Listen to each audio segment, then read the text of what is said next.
What if saving a stranger's life cost you everything you had, only to give you everything you never knew you needed? Tonight, I'm going to tell you a story that will restore your faith in humanity. A story about Jonas Hale, a forgotten veteran who risked it all in a storm, lost everything by morning, and discovered that one act of courage can change 2 lives forever. This is completely true, and it stunned an entire town. Stay with me until the very end, and comment below with your city so I can see how far this story travels across the world. The highway stretched out like a black ribbon torn at the edges, fraying under the weight of the storm. Rain didn't just fall, it attacked.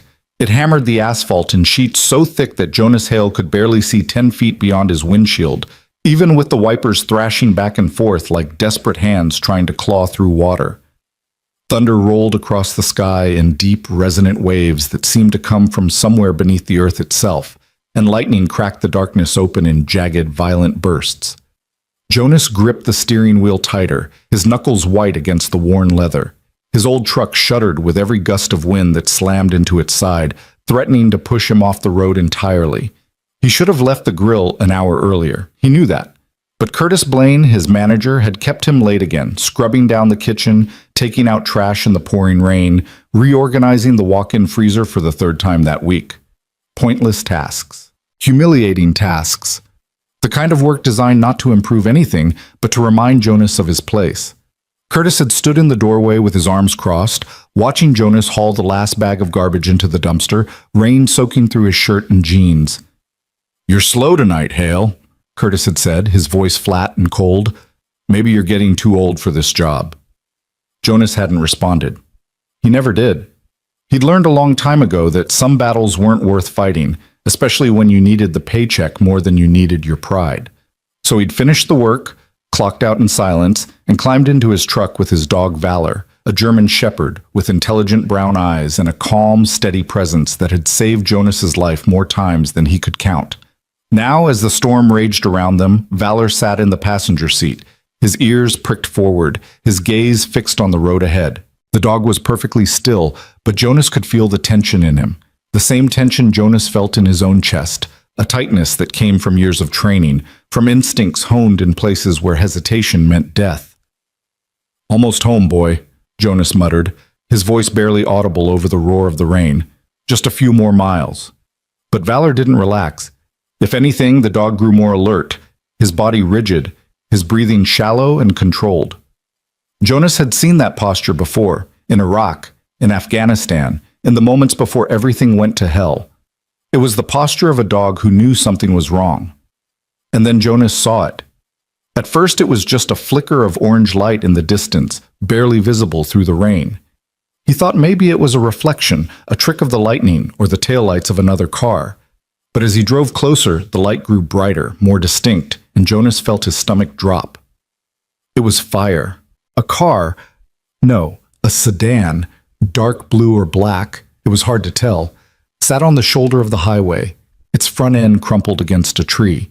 Flames licked up from the hood, small at first, but growing, spreading, consuming the metal and plastic with a hungry, crackling intensity. Smoke poured into the rain-soaked air, thick and black. And even from 100 feet away, Jonas could see the driver's side door hanging open at an unnatural angle, bent and twisted from the impact. His heart slammed against his ribs. His hands moved before his mind caught up, yanking the wheel to the right, pulling the truck onto the shoulder. He didn't think about what he was doing. He didn't weigh the risks or calculate the odds. He just reacted, the way he'd been trained to react, the way his body remembered even when his mind wanted to forget. "Stay," he said to Valor, his voice sharp and commanding. The dog obeyed instantly, though Jonas could see the reluctance in his eyes. Valor wanted to follow. Valor always wanted to follow. Jonas threw open the door and jumped out into the storm. The rain hit him like a physical force, drenching him instantly, plastering his hair to his forehead and soaking through his jeans in seconds. The wind howled around him, carrying the acrid smell of burning rubber and gasoline. And Jonas's mind screamed at him to turn around, to get back in the truck, to call 911 and wait for someone else to handle it. But he didn't. He ran. His boots slipped on the wet asphalt, and he nearly went down twice, but he kept his balance, kept moving, closing the distance between himself and the burning car. The heat hit him before he reached it, a wall of scorching air that made his skin prickle and his eyes water. The flames were spreading fast now, climbing up from the engine compartment and starting to creep along the undercarriage. The gas tank couldn't be far behind. Jonas reached the driver's side door and looked inside. She was there. An elderly woman, maybe 70, maybe older, sat slumped in the driver's seat, her head tilted to one side, her eyes closed. Blood trickled from a cut on her forehead, and her hands were still gripping the steering wheel, her knuckles pale and tight. She was small, fragile-looking, dressed in a red coat that looked far too elegant for a night like this. Her silver hair was pinned up in a neat bun, and even unconscious, there was something dignified about her, something that spoke of a life lived with purpose and grace. "Ma'am," Jonas shouted, leaning into the car. "Ma'am, can you hear me?" No response. He reached for her shoulder and shook gently. "Ma'am, you need to wake up. We have to get you out of here." Her eyelids fluttered. A soft groan escaped her lips. Slowly, painfully, she turned her head toward him and her eyes opened, pale blue, sharp, filled with confusion and fear. "What? Where?" Her voice was weak, trembling. "You were in an accident," Jonas said, keeping his voice calm and steady. "Your car's on fire. I need to get you out. Can you move?" She blinked, trying to focus, and then her gaze drifted to the windshield, to the flames dancing just beyond the glass. Her eyes went wide and she gasped, her hands clutching at the steering wheel as if it were the only thing keeping her anchored to reality. "No," she whispered. "No, no, no." "It's okay," Jonas said quickly. "I've got you, but we have to move now." He reached across her and tried to unbuckle her seatbelt, but his hands were shaking, slick with rain, and the buckle was jammed, stuck fast. He pulled harder, his fingers fumbling, and the woman let out a small cry of pain as the belt dug into her shoulder. "Sorry," Jonas muttered. "I'm sorry, I just—" A crack of thunder exploded overhead, so loud and so close that it felt like the sky itself was splitting open. The woman screamed, a raw, guttural sound of pure terror, and her hands flew to her ears, her body convulsing in the seat. She was shaking violently now, her breath coming in short, sharp gasps, and Jonas realized with a sinking feeling that she wasn't just scared. She was panicking. No, she was traumatized. He'd seen it before, in the desert, in men and women who'd been through too much, who carried invisible wounds that never healed. The way her body reacted to the thunder, the way her eyes went distant and glassy, the way she seemed to fold in on herself. It was all too familiar. "Hey," Jonas said softly, placing a hand on her arm. "Hey, look at me. Focus on my voice. You're safe. I promise you're safe." She didn't respond. Her breathing was ragged, uneven, and Jonas could feel the heat from the fire growing more intense, the flames spreading, consuming more of the car with every passing second. They were out of time. He yanked on the seatbelt one more time, putting all his strength into it, and finally, the buckle gave way. The belt snapped back with a metallic click, and Jonas wasted no time. He slid one arm under the woman's knees and the other around her back, lifting her out of the seat as carefully as he could. She was lighter than he expected, almost weightless, and as he pulled her free from the wreckage, she let out another soft groan, her head lolling against his shoulder. "I've got you," Jonas said again, more to himself than to her.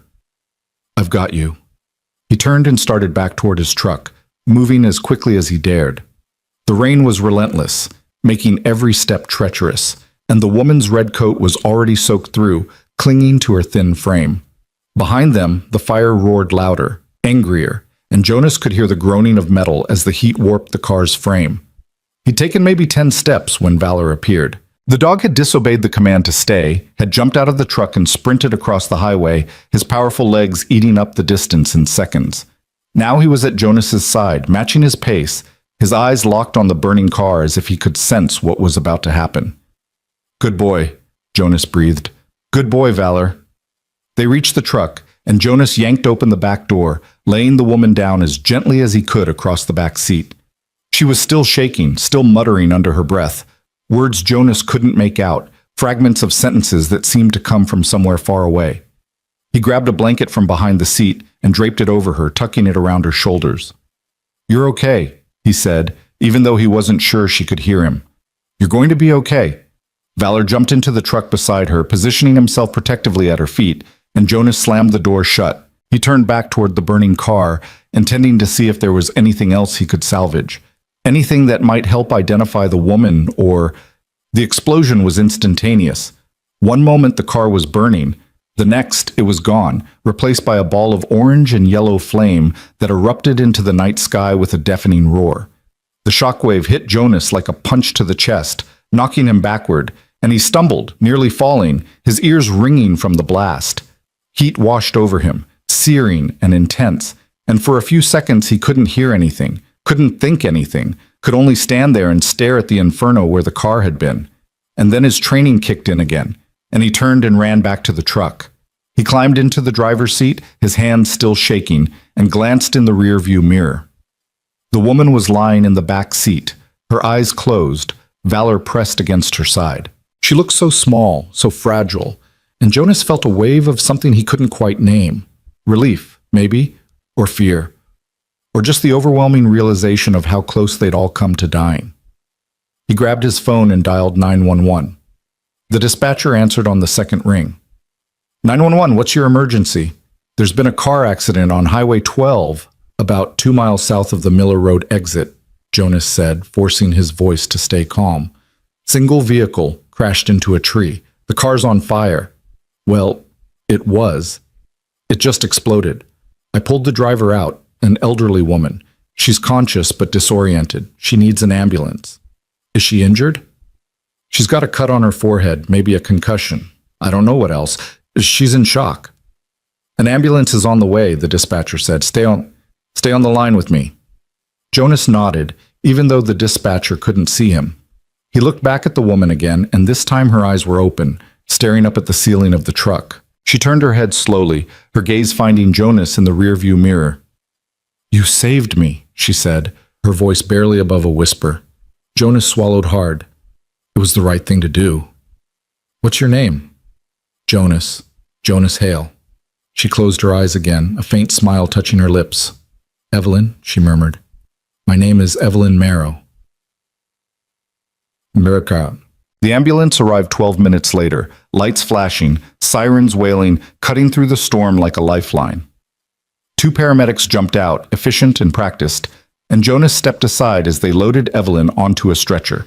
She was awake now, more alert, and she kept looking back at Jonas as they wheeled her toward the ambulance. "Thank you," she said again, her voice stronger this time. "Thank you, Jonas." He nodded but didn't say anything. What was there to say? One of the paramedics, a young woman with kind eyes, paused as she passed him. "You did good," she said quietly. Another minute and she wouldn't have made it. Jonas just nodded again.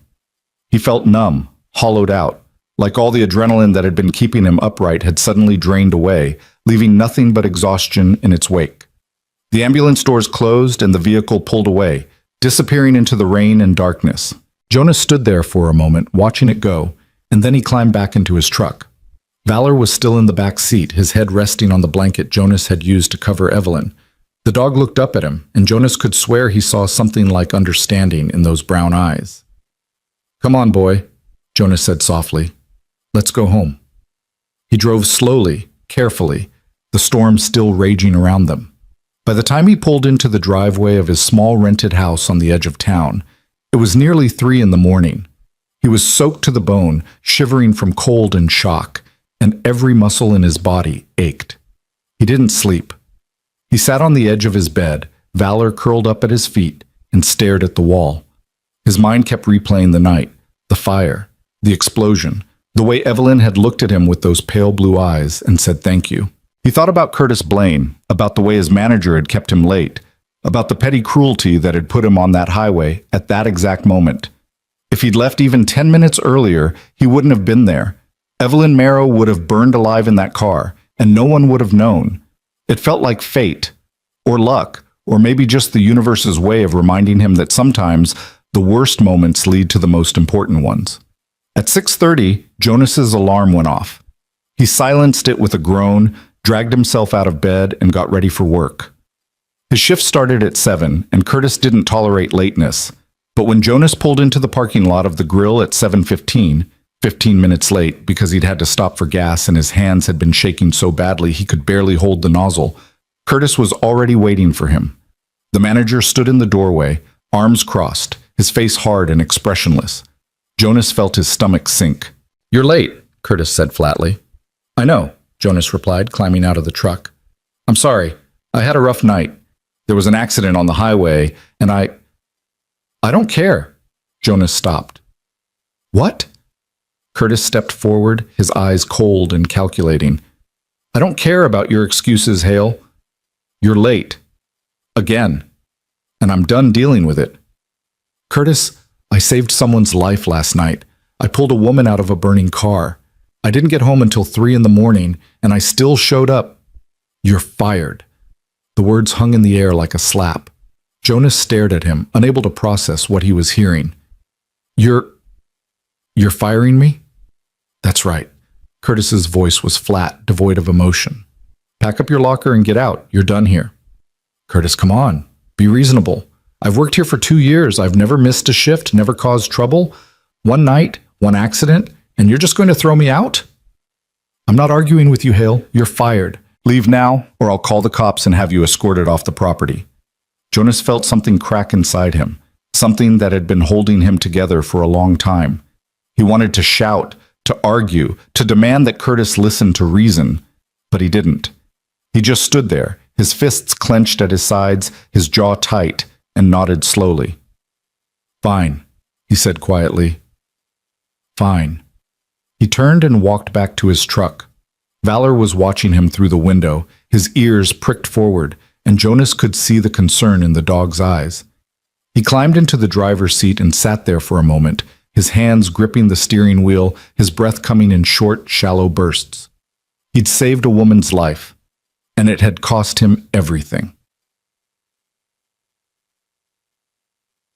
The next few days passed in a blur. Jonas spent most of his time at home, sitting on his couch, staring at the television without really seeing it. He'd filed for unemployment, but the process was slow, and his savings were almost non-existent.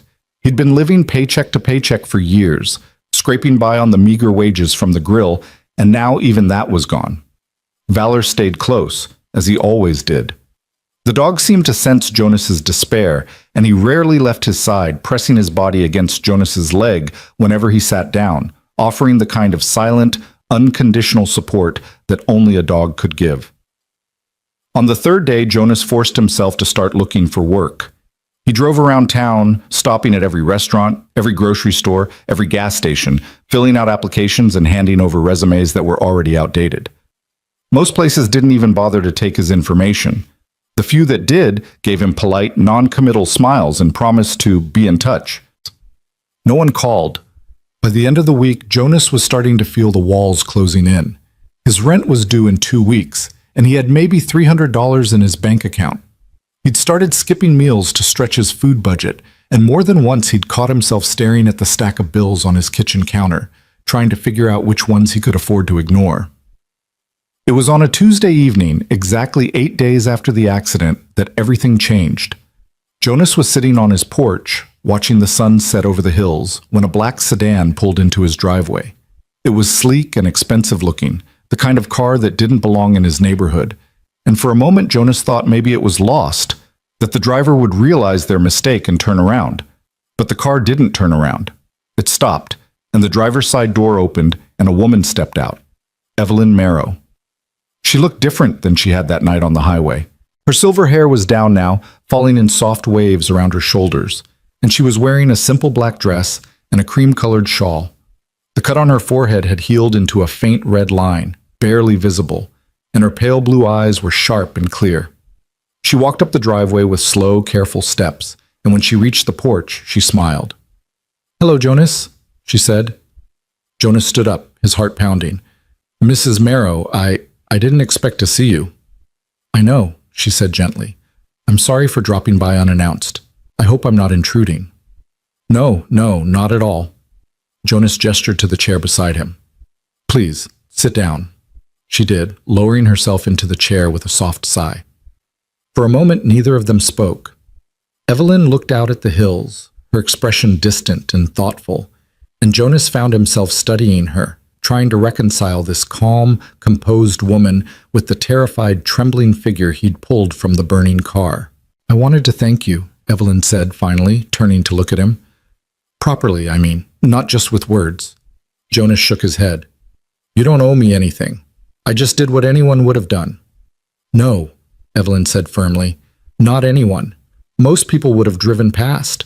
Most people would have called 911 and waited for someone else to handle it. But you didn't. You risked your life to save mine.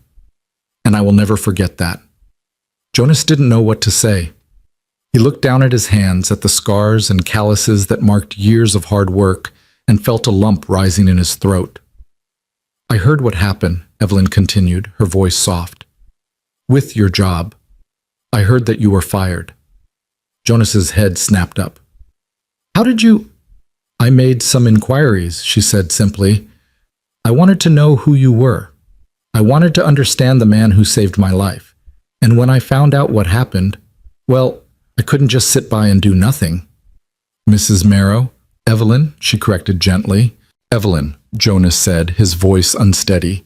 "You don't need to do anything. I'll figure it out. I always do." She smiled, but there was sadness in it. "I don't doubt that you will, Jonas, but that doesn't mean you have to do it alone."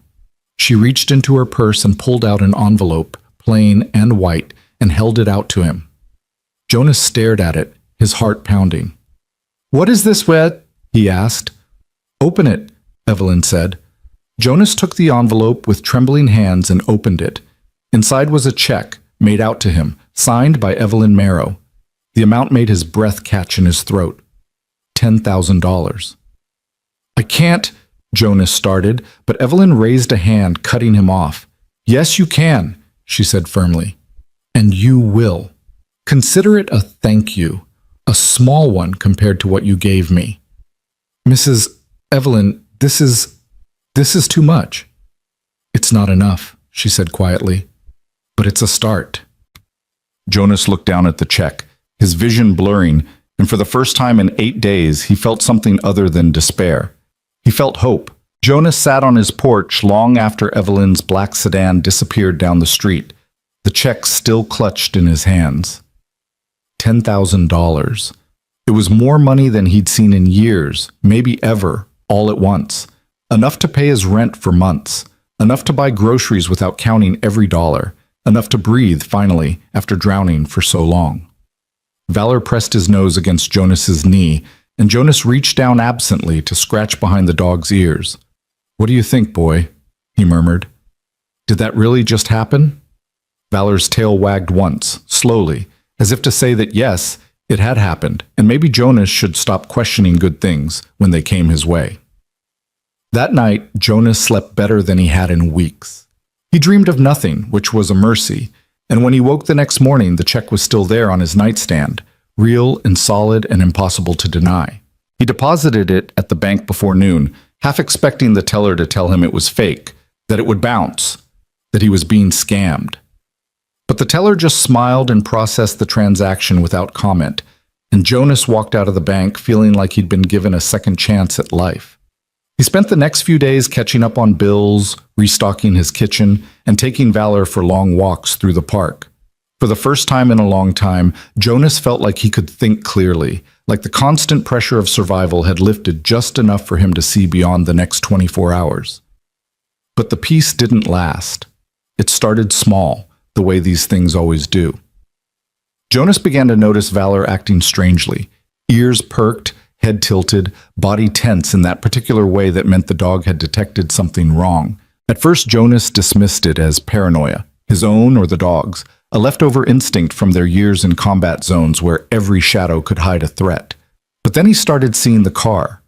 It was a gray sedan, nondescript and forgettable, the kind of car that blended into traffic without drawing attention. Jonas first noticed it parked across the street from his house on a Thursday afternoon. He thought nothing of it. People parked on his street all the time, visiting neighbors or cutting through to the main road. But when he left for the grocery store an hour later, the car was still there, and when he came back, it was gone. The next day he saw it again. This time it was parked 3 houses down, and Jonas could see a figure in the driver's seat, though the tinted windows made it impossible to make out any details. He stood on his porch for a long moment, staring at the car, and Valor growled low in his throat, a sound Jonas had only heard a handful of times, always when something was genuinely wrong. "Easy, boy," Jonas said quietly, though his hand had moved instinctively to Valor's collar, holding the dog close. The car didn't move. The figure inside didn't get out. After 15 minutes, Jonas went back inside and locked the door behind him. On Saturday, Jonas decided he was being ridiculous. He needed to get out, needed to do something other than sit in his house and imagine threats that probably didn't exist. He drove to the hardware store to pick up supplies for some minor repairs around the house, and Valor came with him, riding in the passenger seat with his head out the window, ears flapping in the wind. Jonas was loading paint cans into the bed of his truck when he felt it, that prickle on the back of his neck, the sensation of being watched. He straightened and looked around the parking lot. There were maybe a dozen other cars scattered across the asphalt, people coming and going, pushing carts full of lumber and gardening supplies and bags of concrete.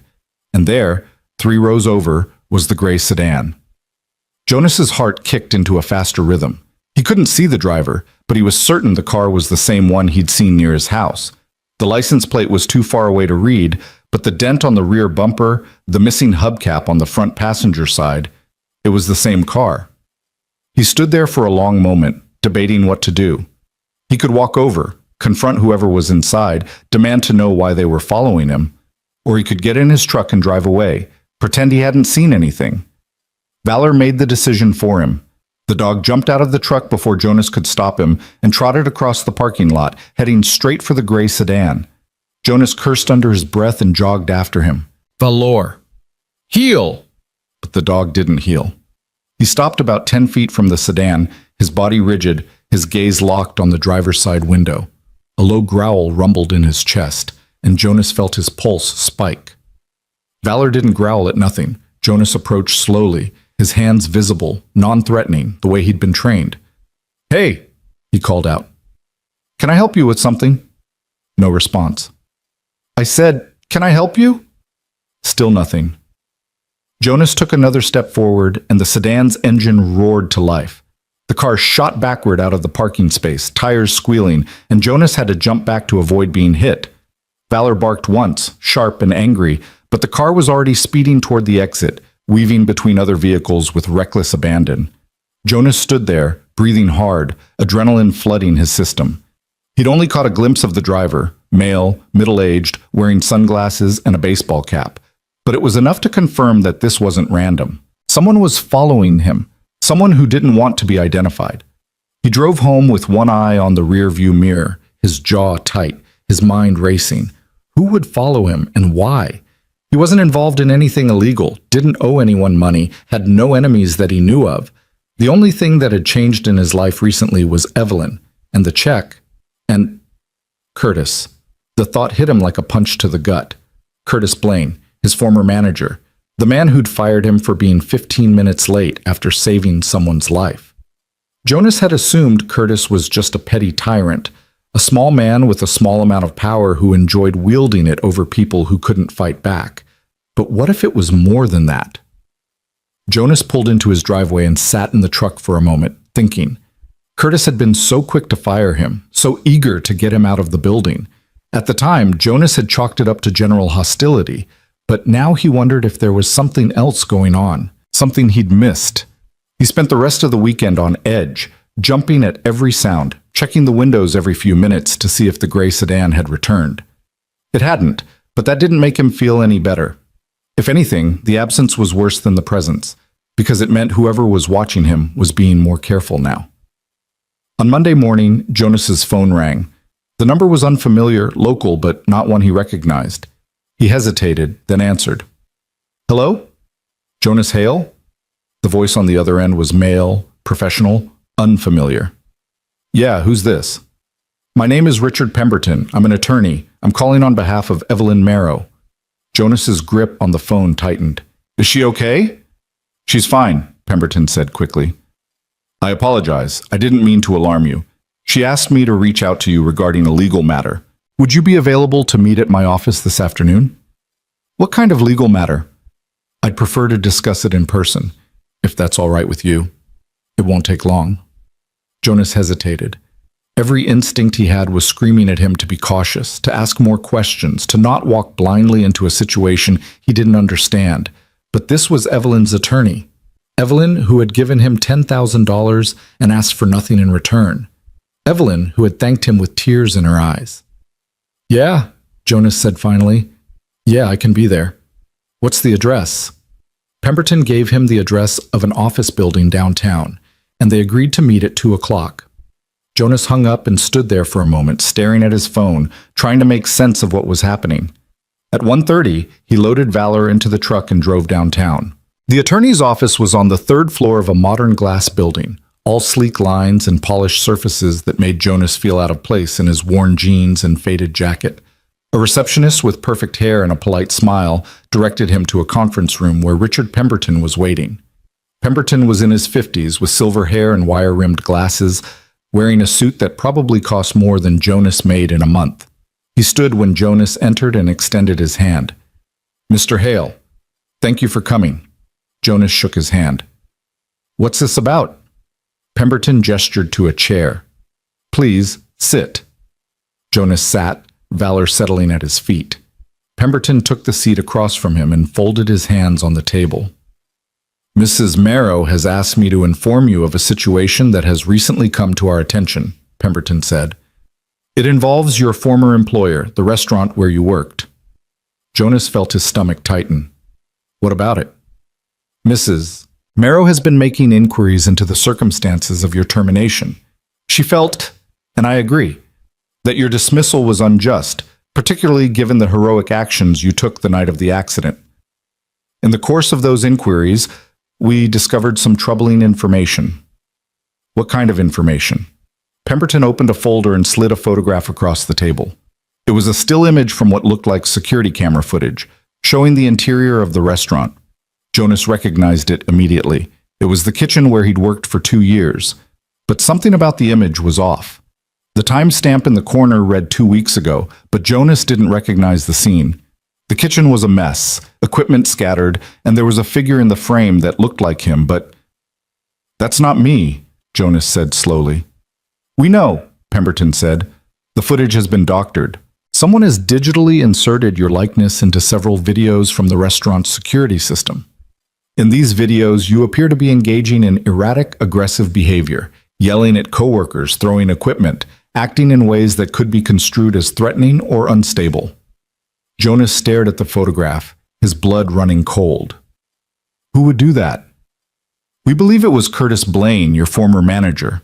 Mrs. Marrow hired a private investigator to look into Mr. Blaine's activities, and we've uncovered evidence that he has been creating and distributing these falsified videos, presumably to justify your termination and to damage your reputation. Why? Jonas's voice came out hoarse. Why would he go to all that trouble? Pemberton leaned back in his chair. That's what we're still trying to determine. It's possible Mr. Blaine simply has a personal vendetta against you. Or there may be something else going on, something more complicated. Either way, what he's doing is illegal, and Mrs. Marrow wants to help you pursue legal action against him. Jonas's mind was spinning. Falsified videos, a vendetta. It explained so much. Curtis's eagerness to fire him, the way he'd been so cold and dismissive, the sense Jonas had that there was something more going on beneath the surface, and it explained the gray sedan. Someone's been following me, Jonas said abruptly. A gray car. I've seen it near my house in parking lots. The driver won't show his face. Pemberton's expression darkened. We suspected as much. Mr. Blaine appears to be escalating.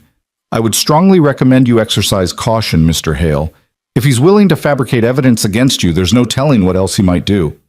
Jonas felt anger rising in his chest, hot and fierce.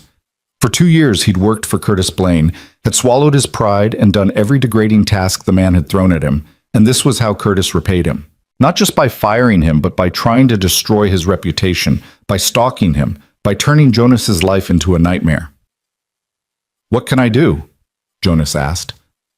For now, document everything. If you see the gray sedan again, take photographs, write down the license plate number. Don't confront whoever is driving it. Let us handle that. And most importantly, keep yourself safe. Mrs. Marrow is very concerned about your well-being." Jonas nodded slowly. "Tell her thank you for everything." "You can tell her yourself," Pemberton said with a small smile. "She's asked to see you, actually. She'd like you to come to her home for dinner tomorrow evening, if you're available." "I'll be there," Jonas said without hesitation. He left the office feeling like the ground had shifted beneath his feet. The world he thought he understood, the simple, straightforward world where he was just an unlucky guy who'd lost his job, was gone, replaced by something darker and more complicated. Curtis Blaine wasn't just a bad boss. He was dangerous. That night, Jonas couldn't sleep. He lay in bed with Valor curled up beside him, staring at the ceiling, his mind churning through everything Pemberton had told him. The falsified videos, the stalking, the deliberate, calculated cruelty of it all. At 2 in the morning, Valor's head shot up. The dog's ears were pricked forward, his body tense, and Jonas felt his heart start to pound. "What is it, boy?" Valor jumped off the bed and trotted to the window, a low growl building in his throat. Jonas got up and moved to the window, careful to stay to the side, out of sight. He peered through the curtain. The gray sedan was parked across the street. Jonas's breath caught. The car was dark, no lights on, but he could make out the shape of someone in the driver's seat. As he watched, the driver's side door opened and a figure stepped out. It was too dark to see clearly, but Jonas could make out the general shape. Male, average height, wearing dark clothing. The figure stood beside the car for a moment, looking toward Jonas's house, and then started walking across the street. Every muscle in Jonas's body tensed. This was it. Whatever Curtis, or whoever this was, had planned, it was happening now. Jonas moved quickly and quietly, grabbing his phone and pulling up the camera app. He positioned himself near the front door, Valor at his side, and waited. He could hear footsteps on the porch, slow and deliberate, and then the sound of something scraping against the wood, someone trying the doorknob. The door was locked, thank God, but the scraping continued, and Jonas realized with a jolt of alarm that whoever was out there was trying to pick the lock. He didn't wait any longer. He yanked open the door, his phone held high, the camera recording. The figure on his porch froze, caught in the act, a lock-picking tool still in his hand. For a split second, Jonas got a clear look at the man's face.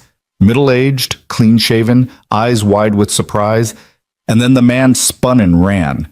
Jonas lunged after him, but Valor was faster.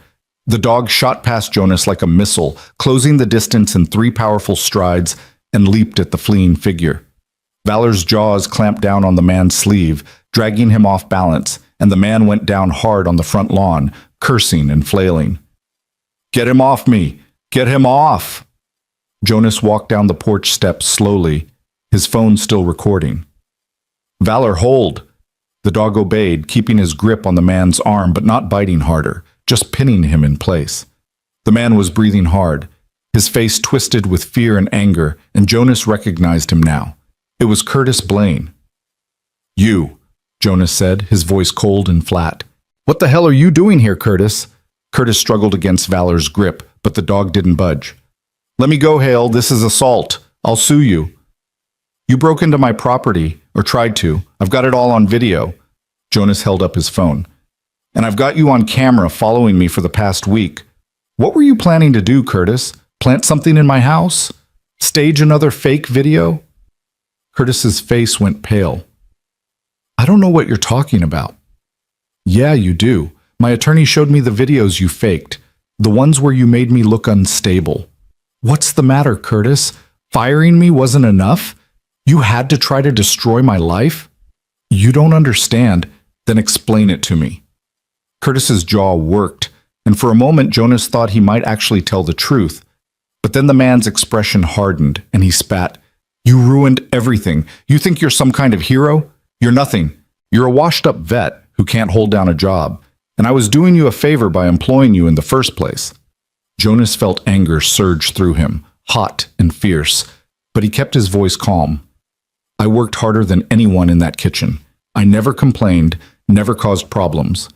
And when I saved someone's life, you fired me for it. So yeah, Curtis, I do think I'm a hero. Compared to you, anyway." He pulled out his phone and dialed 911. Curtis's eyes widened. "What are you doing?" Calling the police. You're trespassing, and you tried to break into my house. I'm pretty sure that's illegal. Wait, Hale, don't. But Jonas was already talking to the dispatcher, calmly explaining the situation, giving his address. Curtis struggled against Valor's grip again, but the dog held firm, and after a moment Curtis went limp, defeated. The police arrived 10 minutes later, 2 officers in a patrol car, their lights flashing red and blue across the quiet street. Jonas explained what had happened, showed them the video on his phone, and handed over the lockpicking tool that Curtis had dropped on the porch. The officers listened, took notes, and then placed Curtis in handcuffs. "You're making a mistake," Curtis said as they led him to the patrol car. "This isn't over, Hale, you hear me? This isn't over." Jonas didn't respond. He just stood on his porch, Valor at his side, and watched as the police car drove away. One of the officers stayed behind to take a formal statement, and by the time he left it was nearly 4 in the morning. Jonas went back inside, locked the door, and sat on the couch with Valor pressed against his leg. His hands were shaking. He'd been in combat zones, had faced down insurgents with assault rifles, had seen things that would give most people nightmares for the rest of their lives. But this felt different. This was personal. This was someone actively trying to hurt him, not because of war or duty or ideology, but out of spite and cruelty. And it scared him more than he wanted to admit. The next evening, Jonas drove to Evelyn's house. The address Pemberton had given him led to a neighborhood Jonas had never been to before, a place where the houses were set back from the road behind tall hedges and wrought iron gates, where the lawns were manicured and the trees were old and stately. Evelyn's home was at the end of a long driveway, a 2-story colonial with white columns and black shutters, elegant and understated. Jonas parked his truck and walked to the front door, Valor at his side, feeling distinctly out of place. Evelyn answered the door herself, wearing a soft blue sweater and gray slacks, her silver hair pulled back in a loose bun. Her face lit up when she saw him. "Jonas, come in, please." He stepped inside and Valor followed, his tail wagging slowly. The interior of the house was warm and inviting, filled with antique furniture and bookshelves that lined the walls from floor to ceiling. It smelled like fresh bread and something savory cooking in the kitchen. "I heard about what happened last night," Evelyn said, leading him into a sitting room. "Richard called me this morning. Are you all right?" "I'm fine," Jonas said, though he wasn't sure that was entirely true. "Curtis is in custody. That's what matters." Evelyn nodded, but her expression was troubled. "I'm so sorry, Jonas. I feel responsible for all of this. If I hadn't given you that check, if I hadn't asked Richard to investigate—" "Don't," Jonas interrupted gently. "None of this is your fault. Curtis was the one who chose to do what he did, and honestly, if you hadn't helped me, I might never have known what he was up to. I'd still be out there thinking I was just unlucky, that I deserved to be fired." Evelyn smiled, though her eyes were bright with emotion. "You're a good man, Jonas Hale. Better than you know." They had dinner together, just the two of them, in a small dining room that overlooked the garden. Evelyn had made roast chicken and vegetables, simple but delicious, and as they ate, they talked about small things: Valor's training, the books on Evelyn's shelves, the changes in the town over the years. It felt easy, comfortable, like they'd known each other for much longer than a few weeks. After dinner, they moved to the sitting room and Evelyn poured them each a glass of wine. Jonas rarely drank, but he accepted it gratefully, and they sat in companionable silence for a while, watching the fire crackle in the hearth. "Can I ask you something?" Jonas said finally. "Of course." "That night in the car, the storm. You were terrified of the thunder. I've seen that kind of fear before, in people who've been through trauma. What happened to you, Evelyn?" Evelyn was quiet for a long moment, staring into her wine glass. When she spoke, her voice was soft, distant. "I was in London during the Blitz," she said. "I was just a child, 9 years old. My family lived in the East End, and the bombs fell almost every night. I remember the sound, the way the earth would shake, the way the air would fill with dust and smoke, and the thunder. The thunder sounded just like the bombs." Jonas felt his throat tighten. "I'm sorry." "It was a long time ago," Evelyn said, though her hands trembled slightly. "But some things never leave you, do they? Some fears are too deep to outgrow." "No," Jonas agreed quietly. "They don't leave you." They sat together in silence, two people bound by trauma and survival, and Jonas felt something shift inside him, a connection he hadn't expected, a kinship born not of words but of shared understanding. Evelyn reached over and placed her hand on his, her grip surprisingly strong. "Thank you, Jonas, for saving me, for being here, for understanding." Jonas squeezed her hand gently. "Thank you for giving me a reason to keep going." In the days that followed, Jonas found himself drawn back to Evelyn's house more often than he'd expected. At first it was practical reasons. Pemberton needed him to review documents related to the case against Curtis, to give statements, to sign paperwork. But those meetings always stretched longer than necessary, turning into conversations over coffee, then lunch, then dinner. Evelyn seemed to welcome his presence, and Jonas realized with something like surprise that he welcomed hers too. It had been a long time since Jonas had felt truly connected to another person. The war had taken that from him, or maybe he left it behind on purpose, afraid that letting anyone too close would mean risking the kind of loss he'd already experienced too many times. But Evelyn was different. She didn't ask him to be anything other than what he was. She didn't flinch when he went quiet, didn't press when he didn't want to talk. She simply existed alongside him, offering companionship without demands. And Jonas found himself slowly, carefully, lowering the walls he'd built around himself. Valor seemed to sense the shift too.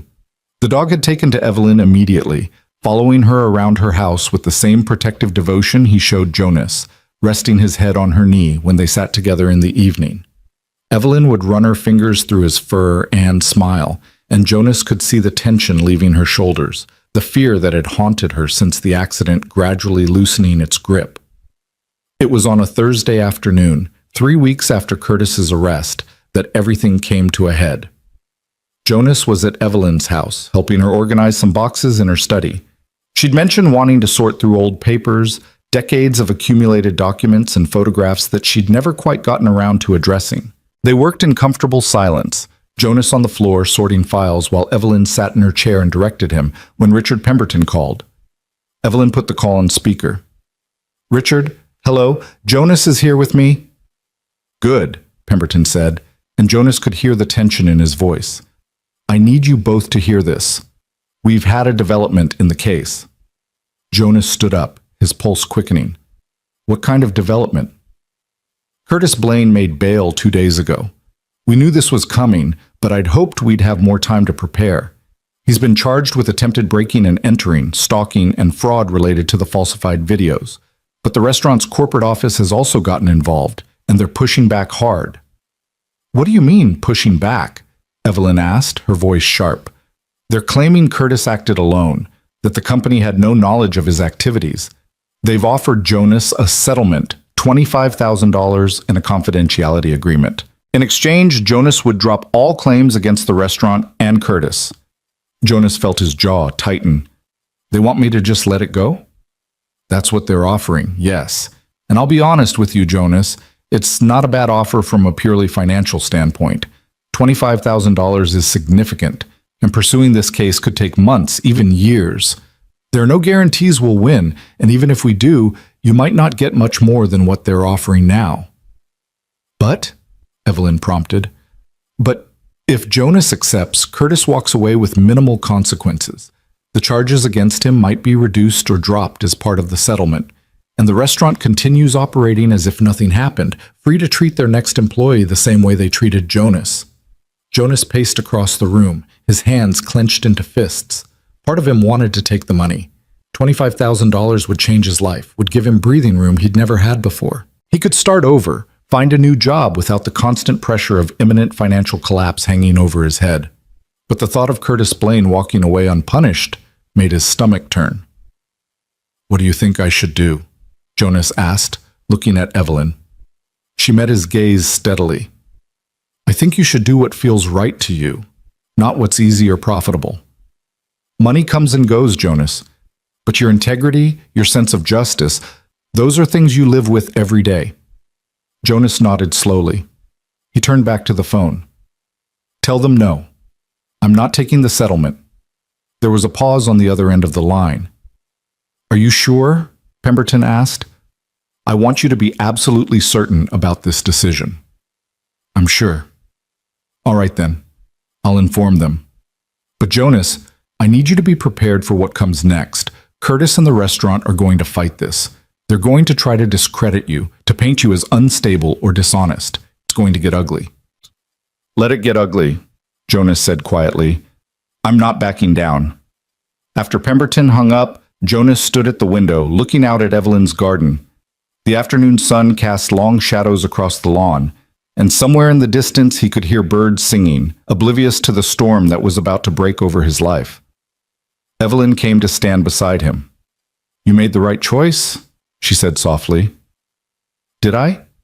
$25,000 is a lot of money. Money you would have spent the rest of your life knowing you'd sold your principles for. She placed a hand on his arm.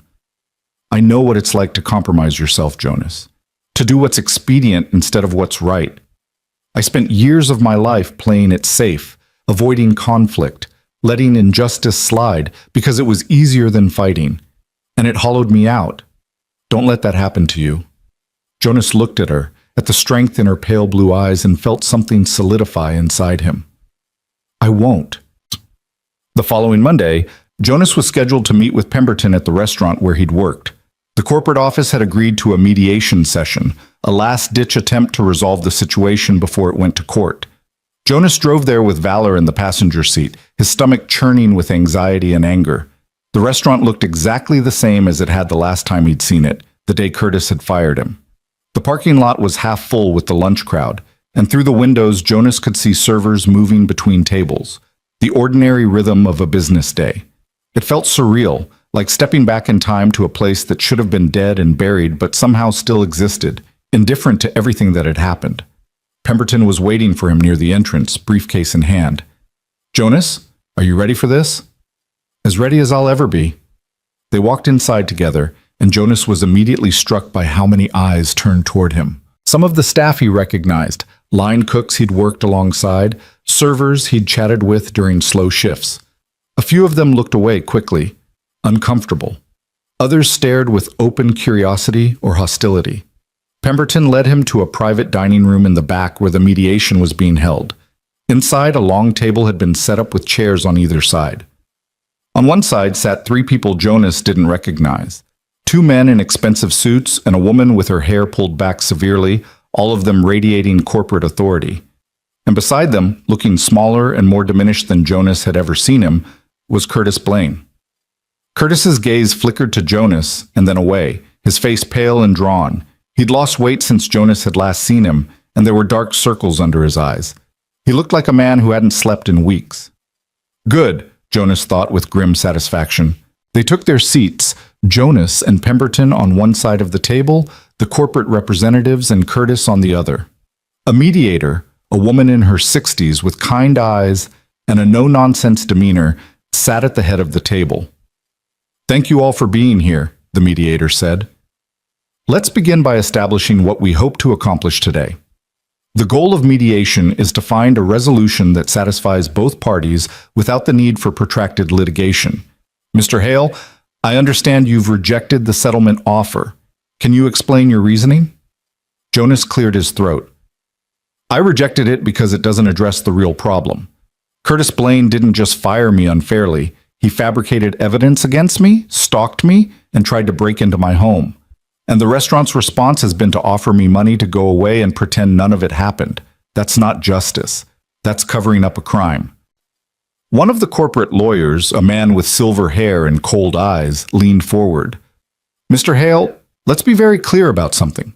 Mr. Blaine's actions, while regrettable, were not representative of our company's values or policies.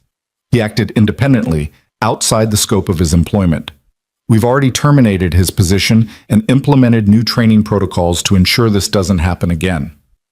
You fired him after you found out I wasn't going to just disappear quietly, Jonas shot back. Before that, you were perfectly happy to let him do whatever he wanted. That's not true, isn't it? Curtis didn't wake up one day and decide to ruin my life for no reason.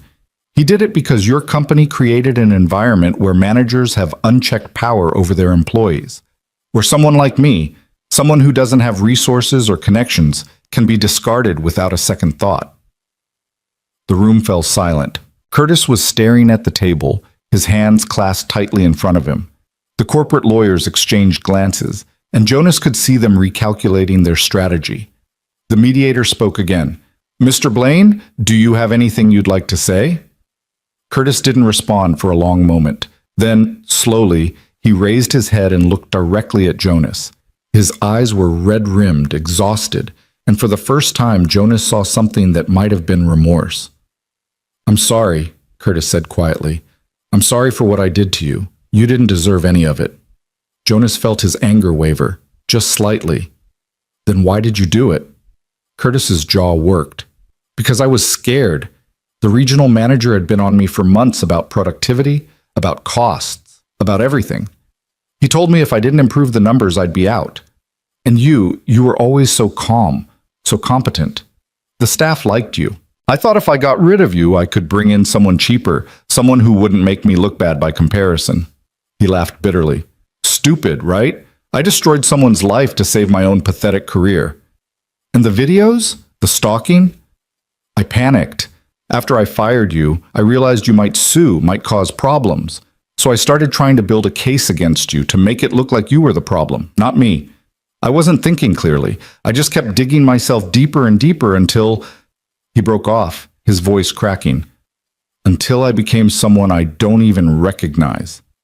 Jonas stared at him, trying to reconcile this broken, apologetic man with the cold-eyed manager who had humiliated him, who had made his life hell.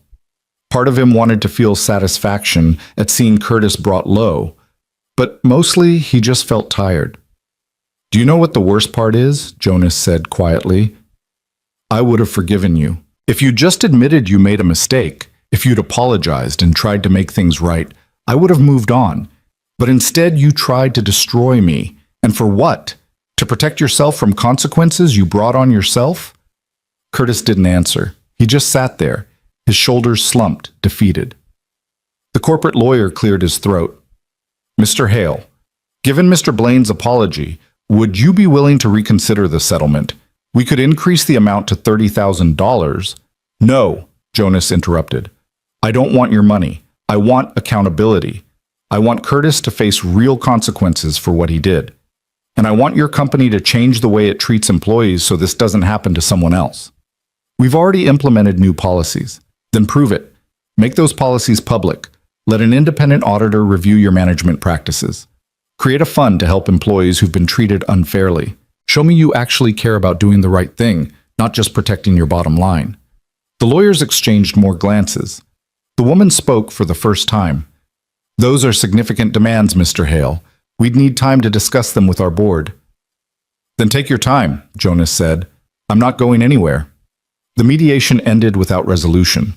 Pemberton seemed pleased as they walked back to the parking lot. "You handled that well," he said. "You didn't let them intimidate you, and you made it clear this isn't just about money. That's going to make it much harder for them to paint you as opportunistic." Jonas nodded, but he felt hollow inside. Seeing Curtis like that, broken and apologetic, had taken something out of him. It was easier to fight when your enemy was a monster. But Curtis was just a man, flawed and frightened, who'd made terrible choices and destroyed lives in the process, including his own. He drove home slowly, Valor's head resting on his thigh, and when he got there, he found Evelyn's car in his driveway. She was sitting on his porch, a basket beside her. "I thought you might need some company," she said as he approached. "And I brought dinner. Nothing fancy, just sandwiches and soup, but it's warm." Jonas felt something in his chest loosen. "Thank you." They ate together on his porch, watching the sun set over the hills, and Jonas told her everything that had happened at the mediation. Evelyn listened without interrupting, and when he finished, she was quiet for a moment. "Do you think he meant it?" she asked. "Curtis's apology?" "I think he regrets what he did. Whether that's the same as being truly sorry, I don't know." Evelyn nodded slowly. Regret and remorse are different things. Regret is about consequences. Remorse is about understanding the harm you caused and wanting to make amends. Curtis may be feeling both, or he may just be afraid of going to prison. Does it matter which? To him? Maybe. To you? She looked at Jonas intently. No. What matters is that you're standing up for yourself. For your dignity. That takes courage, Jonas. More courage than most people have. They sat in silence for a while, and then Evelyn spoke again, her voice softer. Can I tell you something about why I've been helping you? You don't have to explain. I want to. She set down her soup bowl and folded her hands in her lap. After my husband died 10 years ago, I lost myself for a while. I had his money, his foundation, his legacy, but I didn't have a purpose. I didn't have anything that felt meaningful. I went through the motions, attended charity events, wrote checks, did all the things people expected of me. But inside I was empty. Jonas listened, his attention fully on her. The night you saved me, Evelyn continued, I wasn't just escaping the fire. I was escaping my own life. I'd been driving in that storm on purpose, taking risks I shouldn't have taken, because part of me didn't care what happened. And then you appeared. This stranger who risked everything to pull me out of that car, who saw me as someone worth saving when I'd stopped seeing myself that way. Her eyes were bright with unshed tears. You gave me back my life, Jonas. Not just physically, but in every way that matters. And helping you, standing beside you in this fight, it's given me a purpose again. So really, I should be thanking you. Jonas felt his throat tighten. He reached over and took her hand, squeezing gently. We saved each other then. Yes, Evelyn said, smiling through her tears. I think we did. Over the next 2 weeks, Jonas and Evelyn fell into a rhythm. He would spend his mornings looking for work, filling out applications, and attending interviews that rarely went anywhere.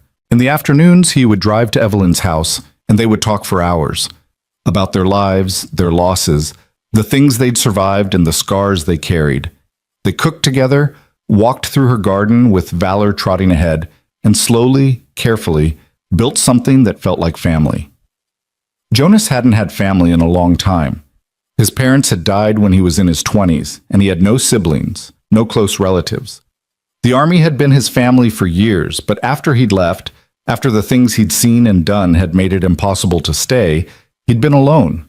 He'd convinced himself he preferred it that way, that solitude was safer than connection. But Evelyn was changing that. She was teaching him, through her quiet presence and unwavering support, that it was possible to let someone in without losing yourself. That vulnerability wasn't weakness, but strength. It was during one of these afternoons, as they sat in Evelyn's study reviewing documents Pemberton had sent over, that Jonas noticed Evelyn rubbing her chest absently. She'd been doing it on and off for the past hour, her face occasionally tightening with what looked like discomfort. Are you okay? Jonas asked. Oh yes, I'm fine, just a bit of indigestion, I think. But an hour later, Evelyn stood up abruptly, her face pale, and pressed a hand to her chest. Jonas, he was on his feet instantly. What's wrong? I feel strange, dizzy. Jonas grabbed her arm, steadying her. Sit down. Deep breaths. But Evelyn shook her head, her breathing becoming rapid and shallow. No, it's not. It's my heart. Oh God, Jonas, I think something's wrong with my heart. Panic shot through Jonas, but his training kicked in immediately. He guided Evelyn to the couch, laying her down gently, and grabbed his phone to call 911. As he gave the dispatcher the address and explained the symptoms, he kept one hand on Evelyn's wrist, monitoring her pulse. It was fast and irregular, jumping erratically under his fingers. Stay with me, Evelyn, he said, his voice calm even though his heart was pounding. Help is coming. Just stay with me. Evelyn's eyes found his, wide and frightened. I'm scared, she whispered. I know, but you're going to be okay. I've got you. The ambulance arrived within 8 minutes, and the paramedics moved with practiced efficiency, checking Evelyn's vitals, hooking her up to monitors, loading her onto a stretcher. Jonas climbed into the ambulance with her, refusing to leave her side, and held her hand as they raced toward the hospital. At the emergency room, doctors whisked Evelyn away behind swinging doors, and Jonas was left standing in the waiting area, his hand shaking, Valor pressing against his leg.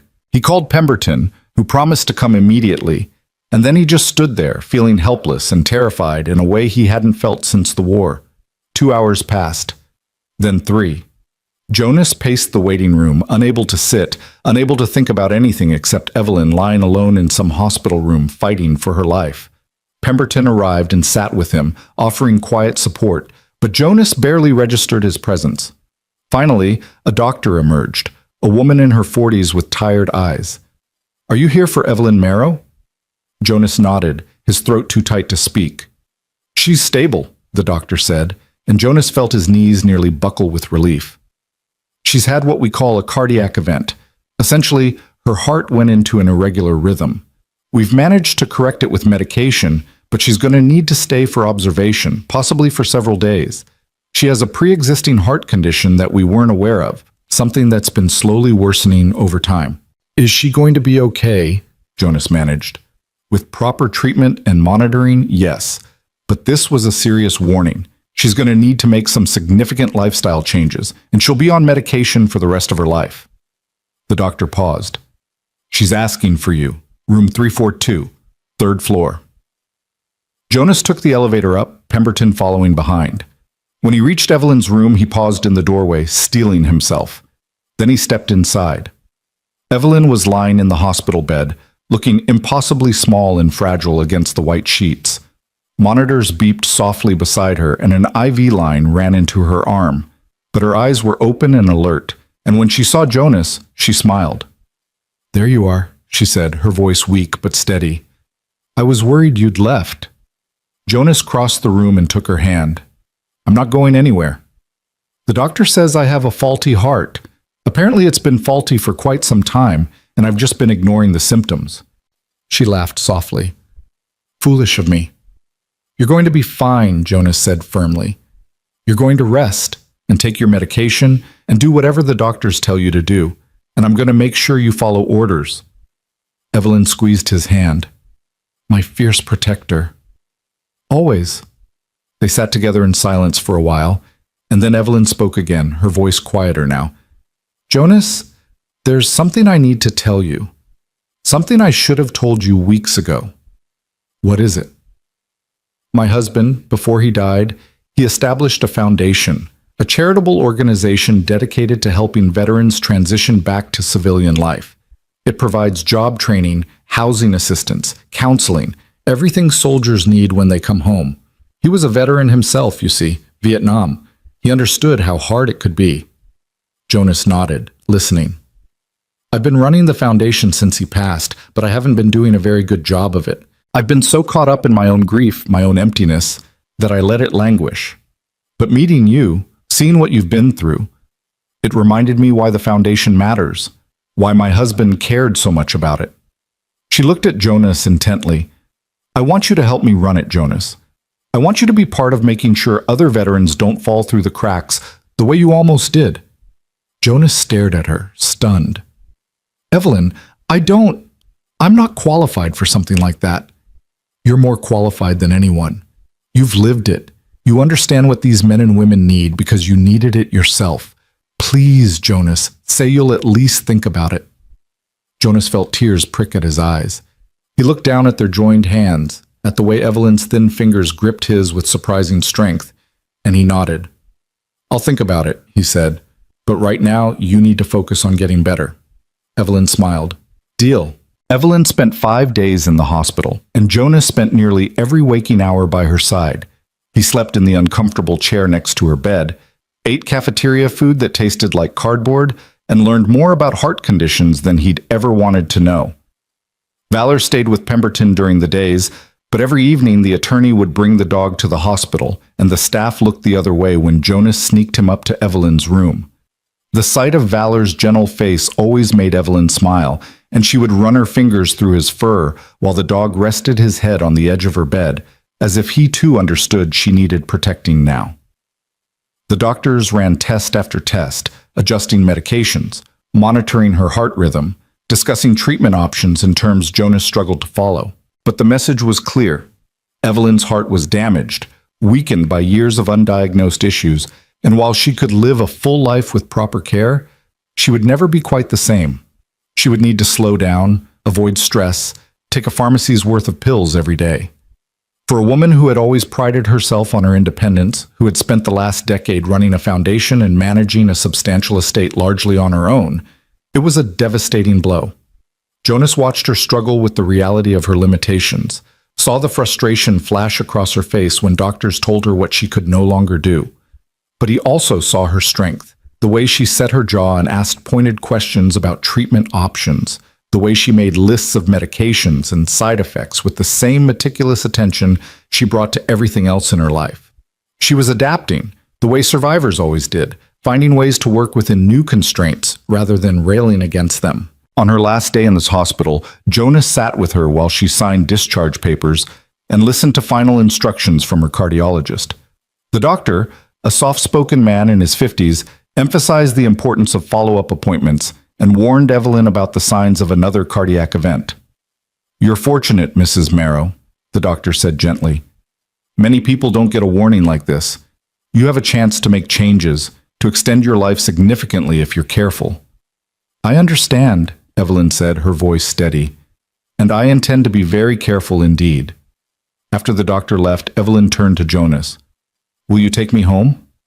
"Of course, Pemberton's bringing the car around now." "No, I mean—" She paused, choosing her words carefully. "Will you stay with me? At my house, just for a few days until I'm steadier on my feet? I know it's an imposition, but the thought of being alone right now—" "You don't have to explain," Jonas interrupted. "I'll stay as long as you need me to." Relief flooded Evelyn's face. "Thank you." Jonas moved into Evelyn's guest room that evening, a spacious room on the second floor with windows overlooking the garden. It felt strange at first, being in someone else's home, sleeping in a bed that wasn't his own. But Valor settled in immediately, claiming a spot on the rug beside the bed, and by the second night Jonas found himself relaxing into the routine. He would wake early, make coffee, check on Evelyn to ensure she'd taken her morning medications, and then they would have breakfast together in the sunlit kitchen. Afterward, Evelyn would rest while Jonas handled errands, grocery shopping, picking up prescriptions, dealing with the endless administrative tasks that seemed to multiply whenever someone was ill. In the afternoons, they would sit in the garden if the weather was good, or in the study if it wasn't, and talk. Sometimes about important things, sometimes about nothing at all. Evelyn told him stories about her late husband, about the life they'd built together, the travels they'd taken, the dreams they'd shared. Jonas found himself opening up too, sharing memories he'd kept locked away for years, about his parents, about the army, about the friends he'd lost in wars that felt both distant and immediate. It was during one of these conversations, about a week after Evelyn had come home from the hospital, that she brought up the foundation again. "I've been thinking about what I said to you in the hospital," Evelyn said. They were in the study, rain pattering against the windows, a fire crackling in the fireplace. "About you helping me with the foundation. I know you said you'd think about it, but I want you to know I was serious. I meant every word." Jonas set down the book he'd been reading. "I've been thinking about it too. But Evelyn, I don't have any experience running an organization. I don't have a business degree or fundraising expertise or any of the things someone in that position would need." "You have something more valuable than any of that," Evelyn said firmly. "You have authenticity. You've lived the experience these veterans are going through. You understand their struggles in a way no expert ever could. And beyond that, you're a good man, Jonas. You're honest and principled, and you care about doing the right thing, even when it costs you. Those qualities matter more than any credential." "What would I even do? I mean, practically speaking." Evelyn leaned forward slightly, her eyes bright with enthusiasm despite her fatigue. "The foundation has been operating on autopilot for too long. We have a board of directors, yes, and we have staff who handle the day-to-day operations. But what we're missing is vision, someone who can connect with the veterans we serve and understand what they actually need rather than what we think they need. I want you to be that person. You'd work with me at first, learn how everything operates, meet the staff and board members, and eventually, when I'm gone—" "Don't talk like that," Jonas said quickly. "Jonas, I'm 73 years old with a bad heart. We need to be realistic. When I'm gone, I want someone I trust to carry on this work. Someone who will honor my husband's legacy and actually make a difference in people's lives." She reached across and placed her hand on his. "I want that person to be you." Jonas felt the weight of what she was offering, the trust and responsibility that came with it. Part of him wanted to refuse, to insist he wasn't ready, wasn't worthy. But another part, the part that had been searching for purpose ever since he'd left the army, recognized this for what it was. A chance to matter again, a chance to help others the way he wished someone had helped him. "Okay," he said quietly. "Yes, I'll do it." Evelyn's smile was radiant. "Thank you, Jonas. You have no idea what this means to me." That night, after Evelyn had gone to bed, Jonas sat in the study with Valor at his feet and let himself imagine what this new life might look like. Working with veterans, helping them find jobs and housing and hope. Building something meaningful instead of just surviving day to day. It felt like a gift he didn't deserve, but one he was determined to earn. The case against Curtis Blaine and the restaurant moved forward during those weeks, though Jonas was largely insulated from it by Pemberton's competent handling of the legal proceedings. The attorney would call with updates, depositions scheduled, evidence submitted, motions filed, and Jonas would listen and sign whatever needed signing, but his focus remained on Evelyn. Everything else felt secondary to ensuring she recovered, that she didn't overexert herself or forget her medications or slip back into the loneliness that had nearly consumed her before the accident. It was on a Tuesday morning, nearly 3 weeks after Evelyn's discharge from the hospital, that Pemberton called with significant news. "The restaurant has agreed to our terms," he said without preamble. "All of them. The independent audit, the policy changes, the employee assistance fund, everything. They're prepared to make a public statement acknowledging their failures and committing to reform." Jonas, who had been making coffee when the phone rang, nearly dropped the pot. "They agreed to everything?"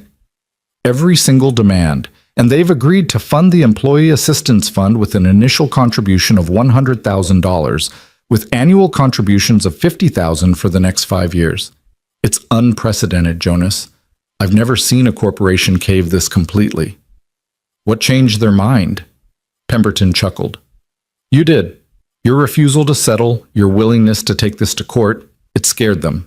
They realized you weren't going to just go away, and the longer this dragged on, the worse they looked. Better to agree to reforms now and control the narrative than to fight you and lose in a very public trial." "And Curtis?" "He's pleaded guilty to stalking and fraud charges. He'll serve 18 months in county jail followed by probation. His law license has been suspended. Apparently he had legal training before he went into restaurant management, and he'll be required to undergo counseling. It's not a life sentence, but it's real consequences. He won't walk away from this unscathed." Jonas was silent for a moment, processing the information. He'd won. He'd actually won. A month ago he'd been sleeping in his truck, wondering how he'd pay rent, convinced the world was fundamentally unfair to people like him. And now a corporation was implementing policy changes because he'd refused to back down. "Jonas, you still there?" "Yeah, I'm here. I need a minute to let this sink in." "Take all the time you need. I'll send over the settlement documents for your review." "You should be very proud of yourself, Jonas. You stood up for what was right, and you won." After Pemberton hung up, Jonas walked into the garden where Evelyn was sitting on a bench, her face tilted toward the weak morning sun. Valor was beside her, and she was absently stroking his ears. Jonas sat down next to her and told her everything. When he finished, Evelyn turned to him with tears in her eyes. "Oh, Jonas, that's wonderful. That's exactly what should have happened. I couldn't have done it without you, without your support, your attorney, your willingness to stand beside me." "You did this," Evelyn interrupted firmly. "You fought for yourself when no one else would. I just helped clear the path." They sat together in comfortable silence, and Jonas felt something shift inside him. For years he'd carried the weight of his failures, the job he couldn't keep, the life he couldn't seem to build, the sense that he was fundamentally broken. But maybe he'd been looking at it wrong. Maybe survival was its own kind of strength. Maybe the fact that he'd kept going, kept trying, kept refusing to give up despite everything, maybe that counted for something. The weeks that followed were busy ones. Jonas began working with Evelyn on the foundation, attending meetings, learning the ins and outs of the operation. The staff welcomed him warmly once they understood his connection to Evelyn and his own background as a veteran. He sat in on counseling sessions, helped veterans fill out job applications, listened to their stories of struggle and survival that echoed his own. It was hard work, emotionally draining in ways his kitchen job had never been, but it was also deeply fulfilling. Every small victory, a veteran finding housing, landing a job, reconnecting with family, felt like validation that he was finally doing something that mattered. Evelyn's health improved slowly but steadily. The medications regulated her heart rhythm, and the lifestyle changes, healthier diet, gentle exercise, reduced stress, made her stronger. She had good days and bad days, times when she seemed almost like her old self, and times when the slightest exertion left her exhausted. But through it all, she maintained her sharp mind and sharper wit, offering guidance on the foundation work and slowly, carefully, preparing Jonas to eventually take over. They fell into a rhythm that felt like family.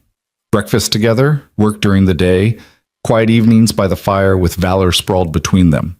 Jonas found himself laughing more than he had in years, found himself looking forward to each day instead of just enduring it.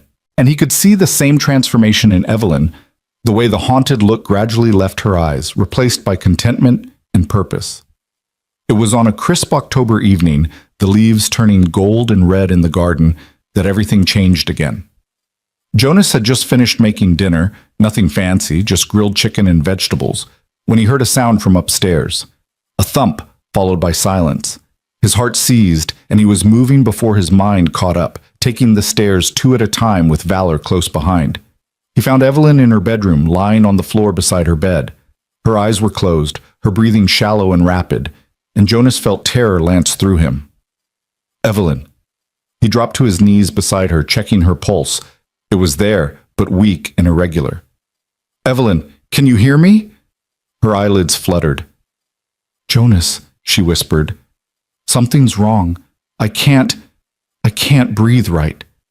Jonas was already grabbing his phone, already dialing 911. As he gave the dispatcher information, he grabbed pillows from the bed and positioned them under Evelyn's head and shoulders, elevating her slightly to help her breathe.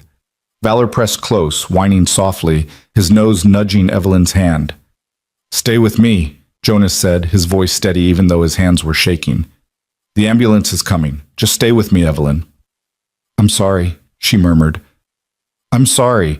I stood up too fast, I think, and then... Don't apologize, don't talk. Just breathe, slow and steady. The ambulance seemed to take forever, though it was probably only minutes.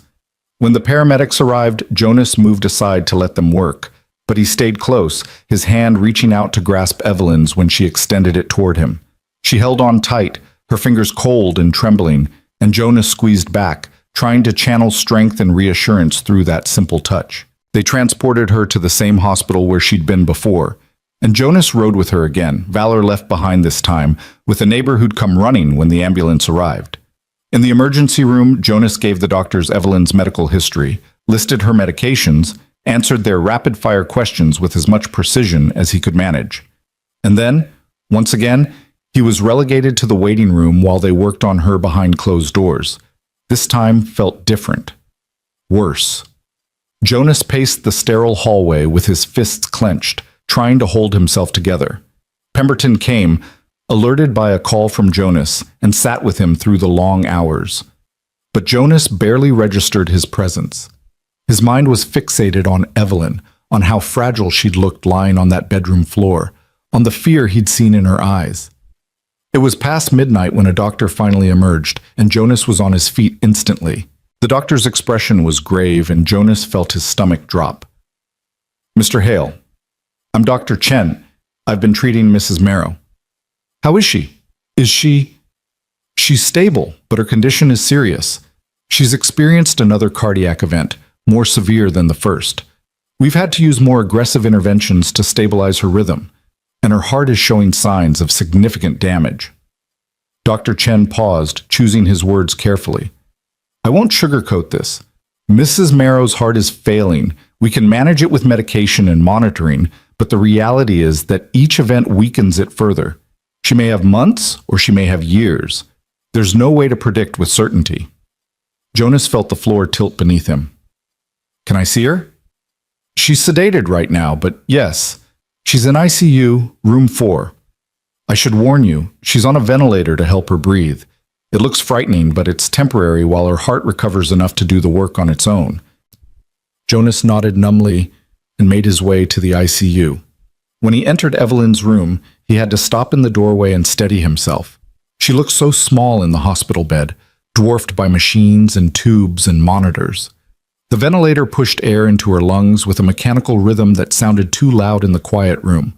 Her silver hair was spread across the pillow, and her face was pale, almost translucent in the harsh fluorescent light. Jonas pulled a chair close to her bed and took her hand.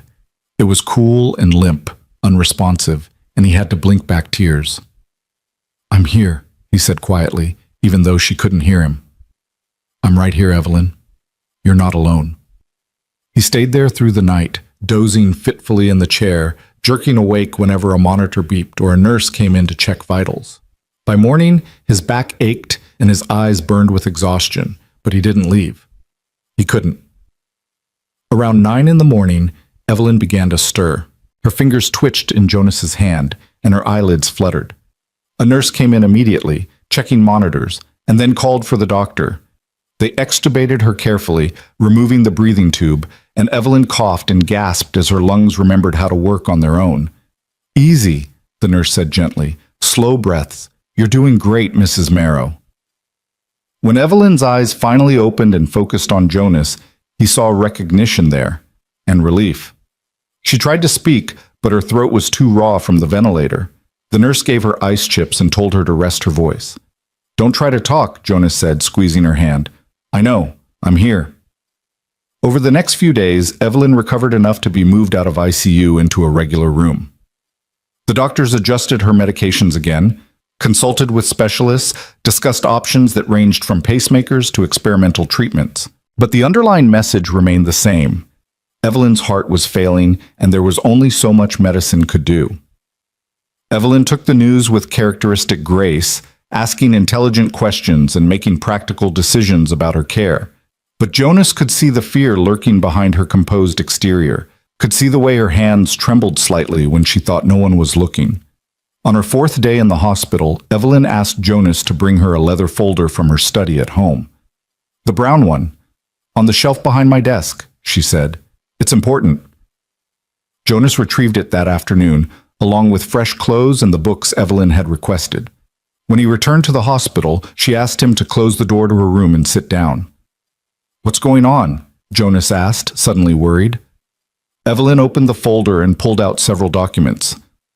"I need to talk to you about some things, Jonas.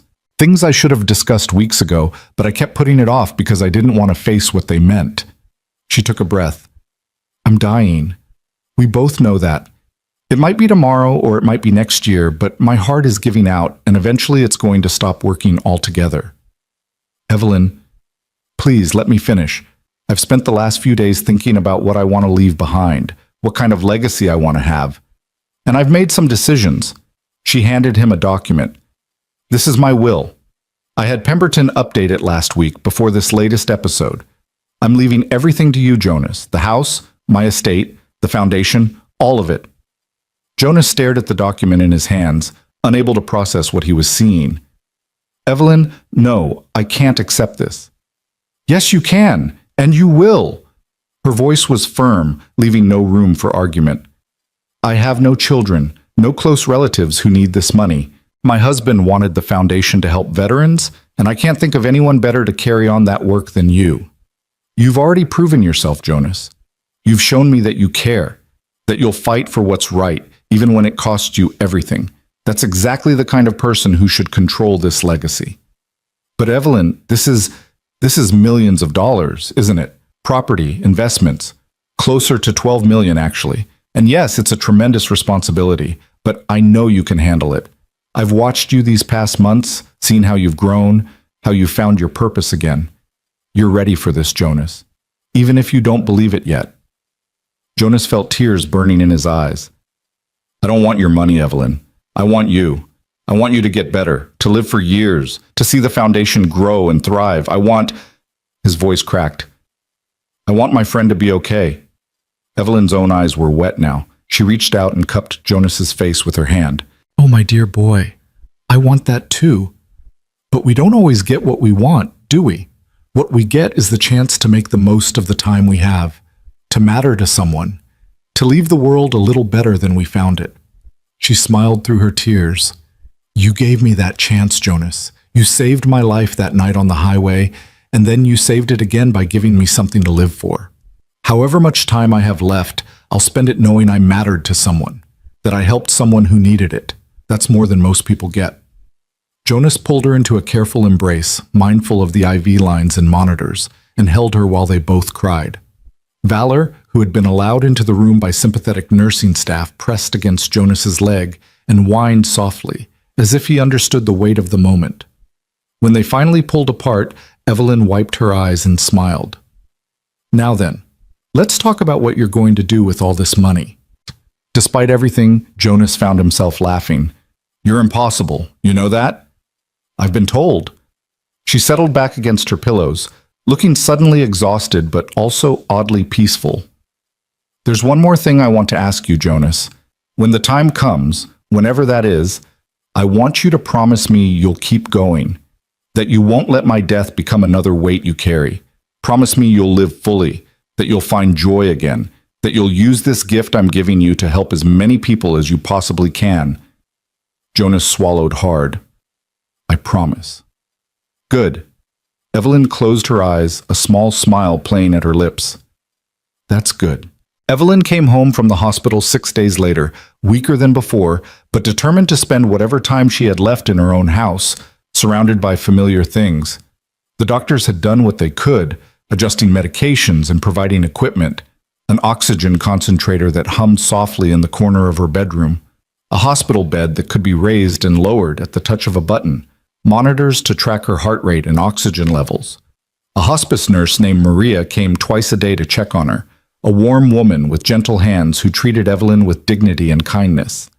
Jonas moved permanently into the guest room, though he spent most of his time in Evelyn's room, reading to her when she was awake, sitting quietly when she slept. Valor had claimed a spot on the rug beside her bed and rarely left it, as if the dog understood his job now was to stand vigil, to offer comfort through his steady, faithful presence. The days took on a strange, suspended quality. Time seemed to move differently when you knew it was running out, each moment somehow both precious and painful. Evelyn had good hours when she was lucid and talkative, wanting to discuss the foundation or share memories or simply laugh at something on television. And she had bad hours when the pain medication made her confused, when she would wake from restless sleep calling for her husband, temporarily forgetting he'd been gone for a decade. Jonas learned to navigate both, to be present without being intrusive, to offer help without making Evelyn feel helpless. It was a delicate balance, and some days he got it wrong, hovering too much or not enough. But Evelyn was patient with him, gently redirecting when he fussed too much, asking for assistance when she truly needed it. Pemberton came by regularly, handling the legal aspects of Evelyn's estate and ensuring everything was in order. He brought documents for her to sign, updated her will to reflect last-minute changes, and spent hours with Jonas explaining the intricacies of managing the foundation and the estate. It was overwhelming, the sheer scale of responsibility that would soon fall on Jonas's shoulders, but Pemberton was a good teacher, breaking complex concepts into manageable pieces and answering Jonas's endless questions with patience. One afternoon, about 2 weeks after Evelyn had come home, Jonas was sitting in her room reading when she suddenly spoke, her voice stronger than it had been in days. Jonas, there's something I want you to do for me. He set down his book immediately. Anything. In my closet, on the top shelf, there's a wooden box. Will you get it for me? Jonas found the box easily. Cedar, beautifully carved with intricate patterns, about the size of a shoebox. He brought it to Evelyn, and she ran her fingers over the lid with a wistful expression. My husband made this for me years ago. He wasn't particularly skilled at woodworking, but he tried. She smiled. It's full of letters. Letters we wrote to each other during his deployments, before we were married. I haven't looked at them in years, but I'd like to read some now. Would you read them to me?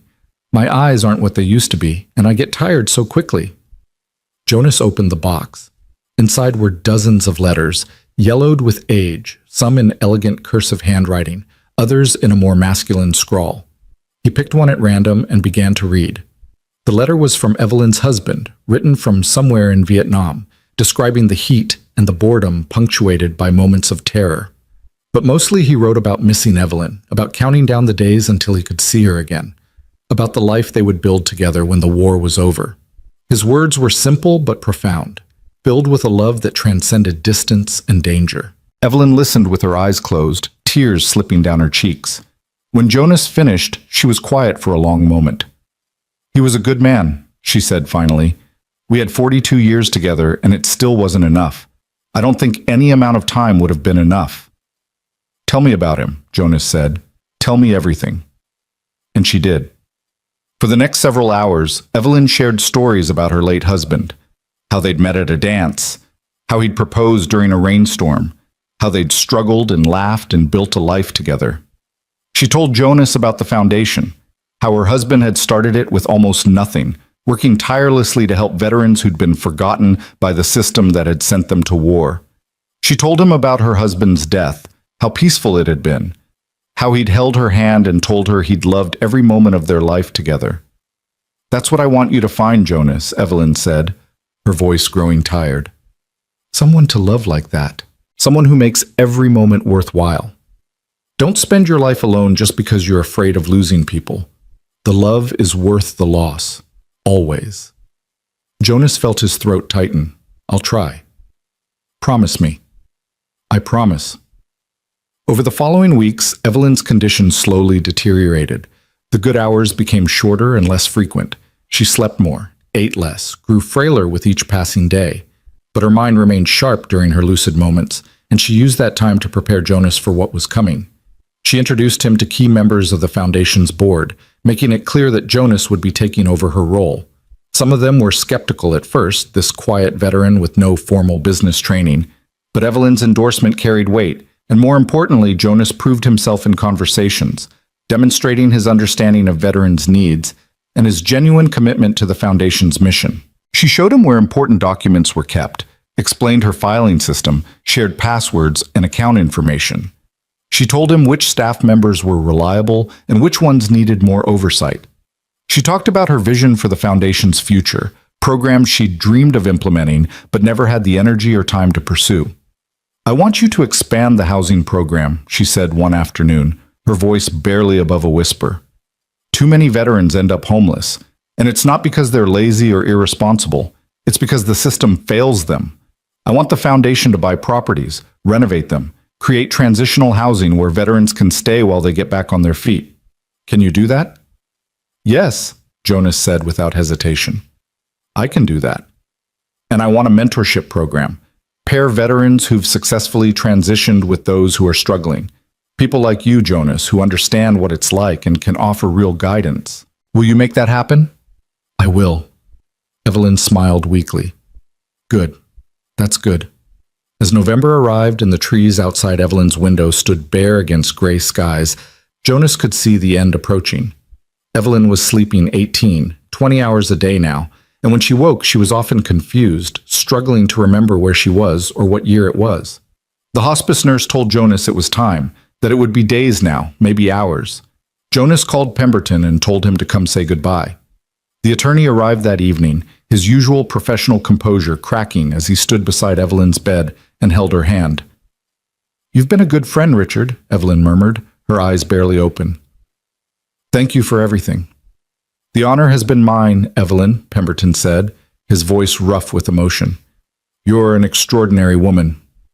After Pemberton left, Jonas sat alone with Evelyn through the long night. Valor was pressed against the bed, his head resting on the mattress near Evelyn's hand, and she would occasionally move her fingers to touch his fur, as if drawing comfort from his warmth. Around 3 in the morning, Evelyn stirred and opened her eyes. She looked at Jonas with surprising clarity, more present than she'd been in days. "Jonas," she whispered, "I'm here. There's an envelope. In my desk drawer, the top one. It's for you. Read it after. Evelyn, promise me you'll read it." "I promise." She smiled, that same gentle smile that had greeted him the first time she'd come to his house, and closed her eyes. "Thank you for saving me, Jonas, for giving me these last months, for showing me that my life still mattered. It did matter, Jonas said, his voice breaking. It mattered so much, and yours matters too. Don't forget that. Promise me you won't forget. I won't forget. Evelyn's breathing became slower, shallower. Jonas held her hand and talked to her softly, telling her about the plans he had for the foundation, about the veterans he would help, about the legacy she was leaving behind. He told her about Valor, about how the dog had brought him back from the edge after the war, about how some connections transcend words and logic and become something almost sacred. You were that kind of connection for me, Jonas said, tears streaming down his face. You saved me too, Evelyn. When I'd given up on everything, when I thought I didn't matter to anyone, you showed me I was wrong. You gave me purpose. You gave me hope. And I will spend the rest of my life trying to be worthy of that gift. Evelyn squeezed his hand weakly, and Jonas saw her lips curve into a final, peaceful smile. She died just as the sun was rising, golden light spilling through the window and illuminating her face. Her breathing simply stopped, so quietly and gently that Jonas almost didn't notice at first. He sat there for a long time, holding her hand, watching the sunlight paint her silver hair with warmth, and felt something inside him break and heal simultaneously. Valor whined softly and pressed closer to the bed, and Jonas reached down to scratch behind the dog's ears. She's gone, boy, he whispered. She's at peace now. The hospice nurse came and made the necessary calls. The funeral home arrived to take Evelyn's body, and Jonas stood on the porch with Valor and watched them drive away, feeling hollowed out and strangely calm at the same time. Grief would come later, he knew. The full weight of the loss would hit him when the shock wore off. But for now, he just felt grateful. Grateful that Evelyn hadn't died alone, that she'd been loved and cared for in her final days, that she'd passed peacefully in her own home, surrounded by familiar things. It wasn't until that evening, after Pemberton had come and gone, after arrangements had been made and people had been notified, that Jonas remembered the envelope. He went to Evelyn's study and opened the top drawer of her desk. The envelope was there, cream-colored and sealed, with his name written on the front in Evelyn's elegant handwriting. Jonas sat down in her chair and opened it carefully. Inside was a letter, several pages long, and a smaller sealed envelope with instructions not to open it until after the funeral. Jonas began to read. The letter started with practical matters. Reminders about account numbers, instructions for accessing various files, names of people Jonas should contact. But then it shifted into something more personal. By the time you read this, I'll be gone, Evelyn had written.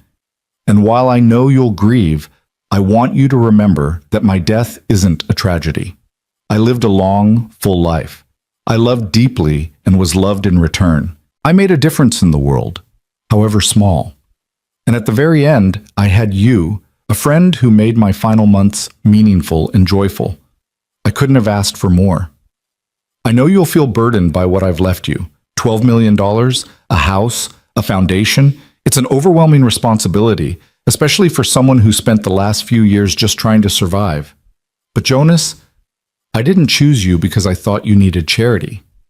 I chose you because I knew you would use these resources wisely, that you would honor my husband's legacy and actually help people instead of just managing assets.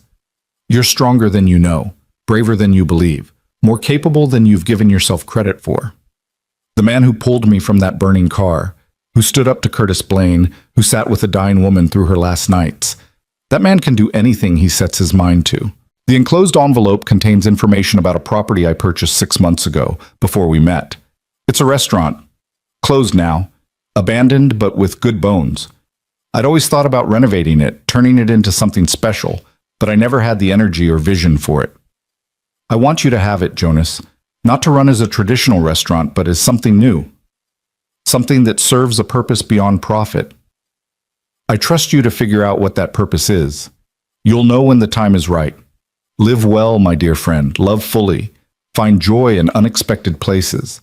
Help as many people as you can, and don't let my death become another burden you carry. I died happy, surrounded by love, knowing my life had meaning. That's all anyone can hope for. With all my love and gratitude, Evelyn. Jonas read the letter 3 times, tears blurring his vision, before he finally set it down. He didn't open the second envelope. That could wait until after the funeral, as Evelyn had instructed. For now, he just sat in her chair, in her study, and let himself feel the full weight of what had happened. He'd lost a friend. He'd gained a fortune. He'd been given a responsibility that terrified him and a trust that humbled him. And somehow, impossibly, he felt ready for it. Evelyn's funeral was held on a cold November morning, the sky heavy with clouds that threatened snow. The service was at a small church on the edge of town, and Jonas was surprised by how many people came. Veterans Evelyn had helped through the foundation, staff members and board members, people from town who'd known her for decades, even some of Curtis Blaine's former victims who'd heard about Evelyn's role in bringing him to justice. Jonas sat in the front pew with Valor at his feet.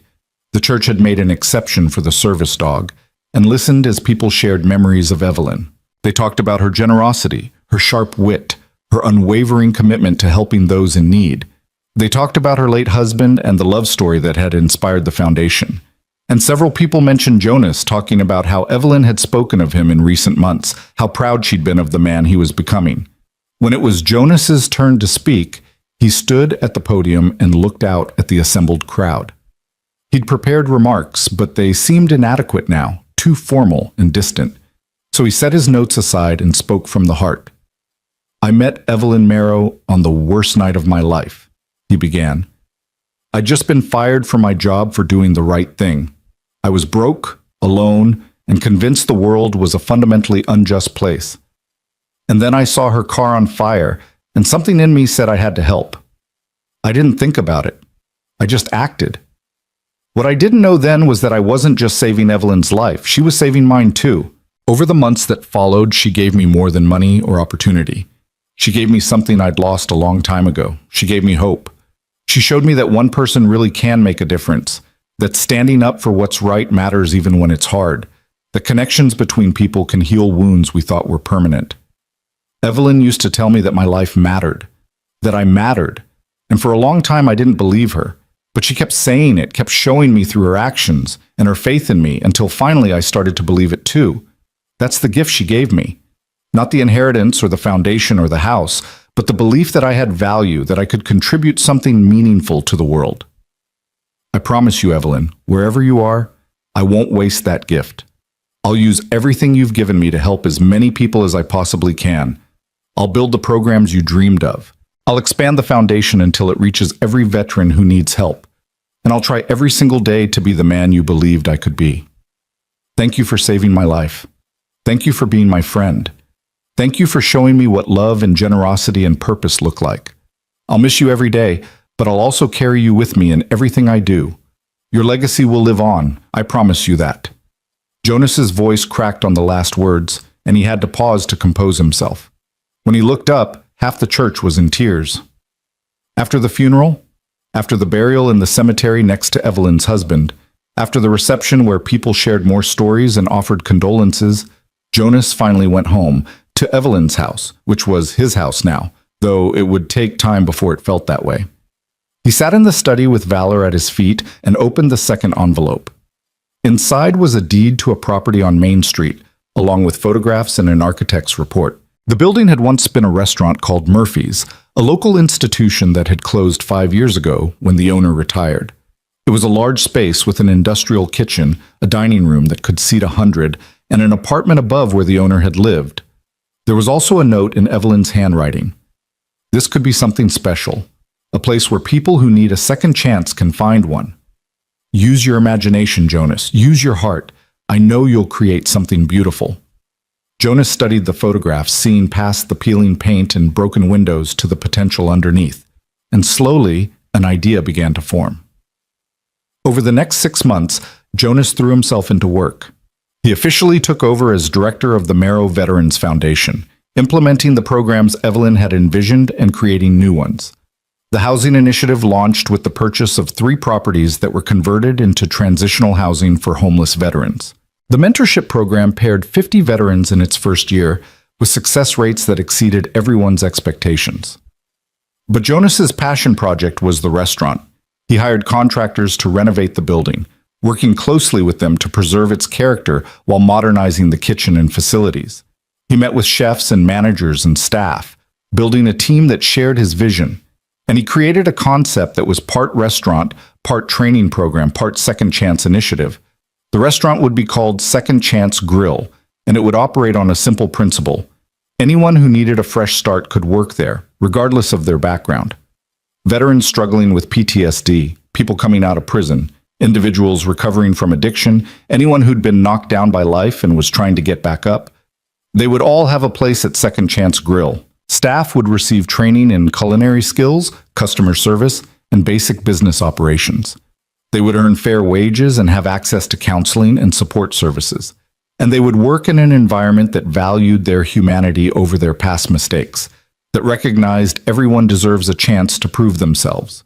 The menu would feature simple, honest food, the kind of comfort food Jonas had cooked at the grill where he'd worked for Curtis, but elevated with better ingredients and more care. Burgers and sandwiches and daily specials, affordable prices, generous portions. Nothing fancy or pretentious, just good food served by people who understood what it meant to be hungry in more ways than one. Jonas poured his energy and a significant portion of Evelyn's inheritance into the project. He worked alongside the contractors, painting walls and installing equipment.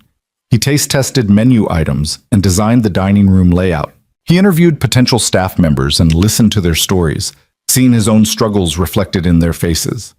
The town watched the transformation with interest and skepticism.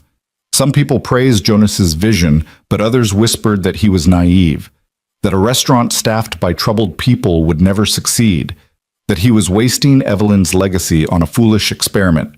Jonas didn't let the criticism deter him. He'd learned from Evelyn that doing the right thing often meant going against popular opinion, that real change required taking risks others weren't willing to take. On a warm Saturday in June, almost exactly 1 year after the night Jonas had pulled Evelyn from that burning car, Second Chance Grill opened its doors for the first time. The line stretched around the block. People came from all over town, some curious, some supportive, some there just because they'd heard the food was good. Jonas worked the floor, greeting customers and introducing them to the staff, sharing the story behind the restaurant and the foundation that supported it. He told them about Evelyn, about her vision and generosity, about how one act of kindness on a stormy night had led to all of this. The kitchen hummed with activity, the staff working together with surprising efficiency. There were mistakes, of course, orders that took too long, dishes that didn't come out quite right. But customers were patient and forgiving, and by the end of the night, Jonas knew they'd succeeded in creating something special. As the restaurant was closing, as Jonas was helping clean up and preparing to send the exhausted but exhilarated staff home, the front door opened one more time. Jonas looked up, ready to apologetically inform the latecomer that they were closed, and stopped short. Richard Pemberton stood in the doorway, a smile on his face. "I had to see it for myself," the attorney said, walking into the dining room and looking around with obvious approval. "Jonas, this is remarkable. Evelyn would be so proud." "I hope so," Jonas said quietly. "I tried to honor her vision while making it my own." "You did more than that. You took what she gave you and multiplied it. This restaurant, the foundation programs, everything you've accomplished in the past year, it's extraordinary." Pemberton pulled an envelope from his briefcase. "I have something for you. Evelyn left instructions for me to give you this on the 1-year anniversary of her death, or on the day Second Chance Grill opened, whichever came first." Jonas took the envelope with trembling hands. Inside was a single page written in Evelyn's distinctive handwriting. "Dear Jonas, if you're reading this, it means you did it. You took the leap. You trusted yourself enough to build something meaningful. I knew you would, but I'm still proud of you for proving me right. I want you to know that saving my life that night was the greatest gift anyone ever gave me. Not because it extended my time on Earth, though I'm grateful for the months we had together, but because it reminded me that I still had something to offer the world. You woke me up from a decade of sleepwalking through life, and you gave me a reason to care again. We saved each other, Jonas. Never forget that, and never forget that the capacity to save others, to change lives through simple acts of courage and kindness, lives within you always. You don't need money or resources or permission. You just need to see someone in need and choose to help. Live boldly, love deeply, help generously, and know that somewhere, in whatever comes after this life, I'm watching and cheering you on. With eternal gratitude and love, Evelyn." Jonas read the letter twice, tears streaming down his face, and then carefully folded it and put it back in the envelope. He looked around the restaurant, at the clean tables and polished floors, at the photos on the wall of the veterans and staff members who'd found new purpose here, at Valor sleeping peacefully in the corner, and felt something settle inside him. This was it. This was what his life had been leading toward. Not the war, not the struggle, not the pain and loss and endless grinding survival. All of that had been preparation for this moment, for this purpose, for the chance to take his own second chance and use it to give second chances to others. The town's reaction to Second Chance Grill evolved from skepticism to support over the following months. As people saw the restaurant succeeding, as they met the staff and heard their stories, as they experienced the genuine warmth and care that permeated every aspect of the operation, attitudes shifted. Local businesses started partnering with the restaurant, offering jobs to staff members who'd completed their training. Churches and community organizations began referring people who needed help. And veterans from across the region heard about the place and came, sometimes for a job, sometimes just for a meal and a conversation with people who understood. Jonas's life transformed completely. He was no longer the forgotten veteran struggling to make rent, no longer the man who felt invisible and worthless. He was a community leader, a respected businessman, someone people turned to for guidance and support.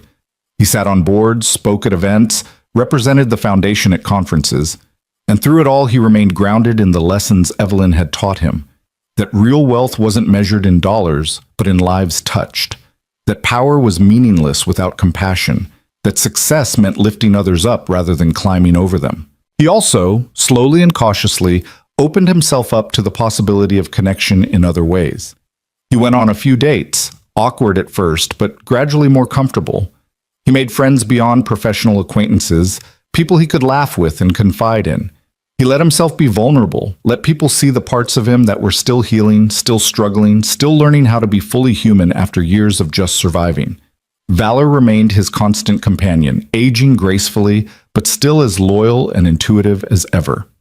The dog became a fixture at Second Chance Grill, greeting customers and offering comfort to staff members who were having rough days. Children loved him, and adults found his calm presence soothing. More than once, Jonas watched someone having a difficult moment sit down on the floor and bury their face in Valor's fur, drawing strength from the dog's patient acceptance. 3 years after Evelyn's death, Jonas stood in the dining room of Second Chance Grill on a busy Saturday night and looked around with quiet satisfaction. Every table was full, the staff moved with practiced efficiency, laughter and conversation filled the air. In the back corner, a young veteran named Marcus was celebrating his first day at a new job, surrounded by the Second Chance staff who'd trained and supported him. Near the front, an elderly couple who'd been coming every week since the restaurant opened was holding hands across their table, smiling at each other with the kind of contentment that comes from decades of love. And on the wall near the entrance hung a photograph of Evelyn Marrow, elegant in her red coat, silver hair shining, pale blue eyes bright with intelligence and warmth. Beneath it, a small plaque read, "In memory of Evelyn Marrow, who believed everyone deserves a second chance. This restaurant exists because she gave one to me. Jonas Hale." People often stopped to read the plaque and look at the photograph, and sometimes they would ask Jonas about her. He always took the time to tell them the story, about the storm, the fire, the woman he'd saved who'd ended up saving him. He told them about Evelyn's generosity and vision, about her late husband's foundation and the work they continued to do. And he told them that one act of courage, one moment of choosing to help when you could just as easily walk away, could ripple out in ways you could never imagine. "That's what Second Chance Grill is about," Jonas would say. "It's about believing that every person you meet, no matter how broken or lost they seem, has the potential for redemption and transformation. It's about choosing to see people's humanity instead of their mistakes. And it's about understanding that sometimes the person you're saving is actually saving you." As Jonas stood there that Saturday night, watching his restaurant thrive and his staff flourish, he felt Evelyn's presence as clearly as if she were standing beside him. He could almost hear her voice, proud and warm, telling him he'd done well, that he'd honored her legacy and created something beautiful. And Jonas knew, with absolute certainty, that she was right. The storm that had brought him and Evelyn together had been devastating and terrifying.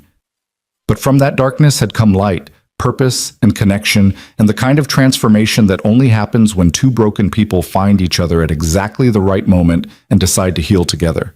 He'd saved her life. She'd saved his. And together they'd created something that would go on saving lives for years to come. That was the gift they'd given each other. That was the legacy that would endure.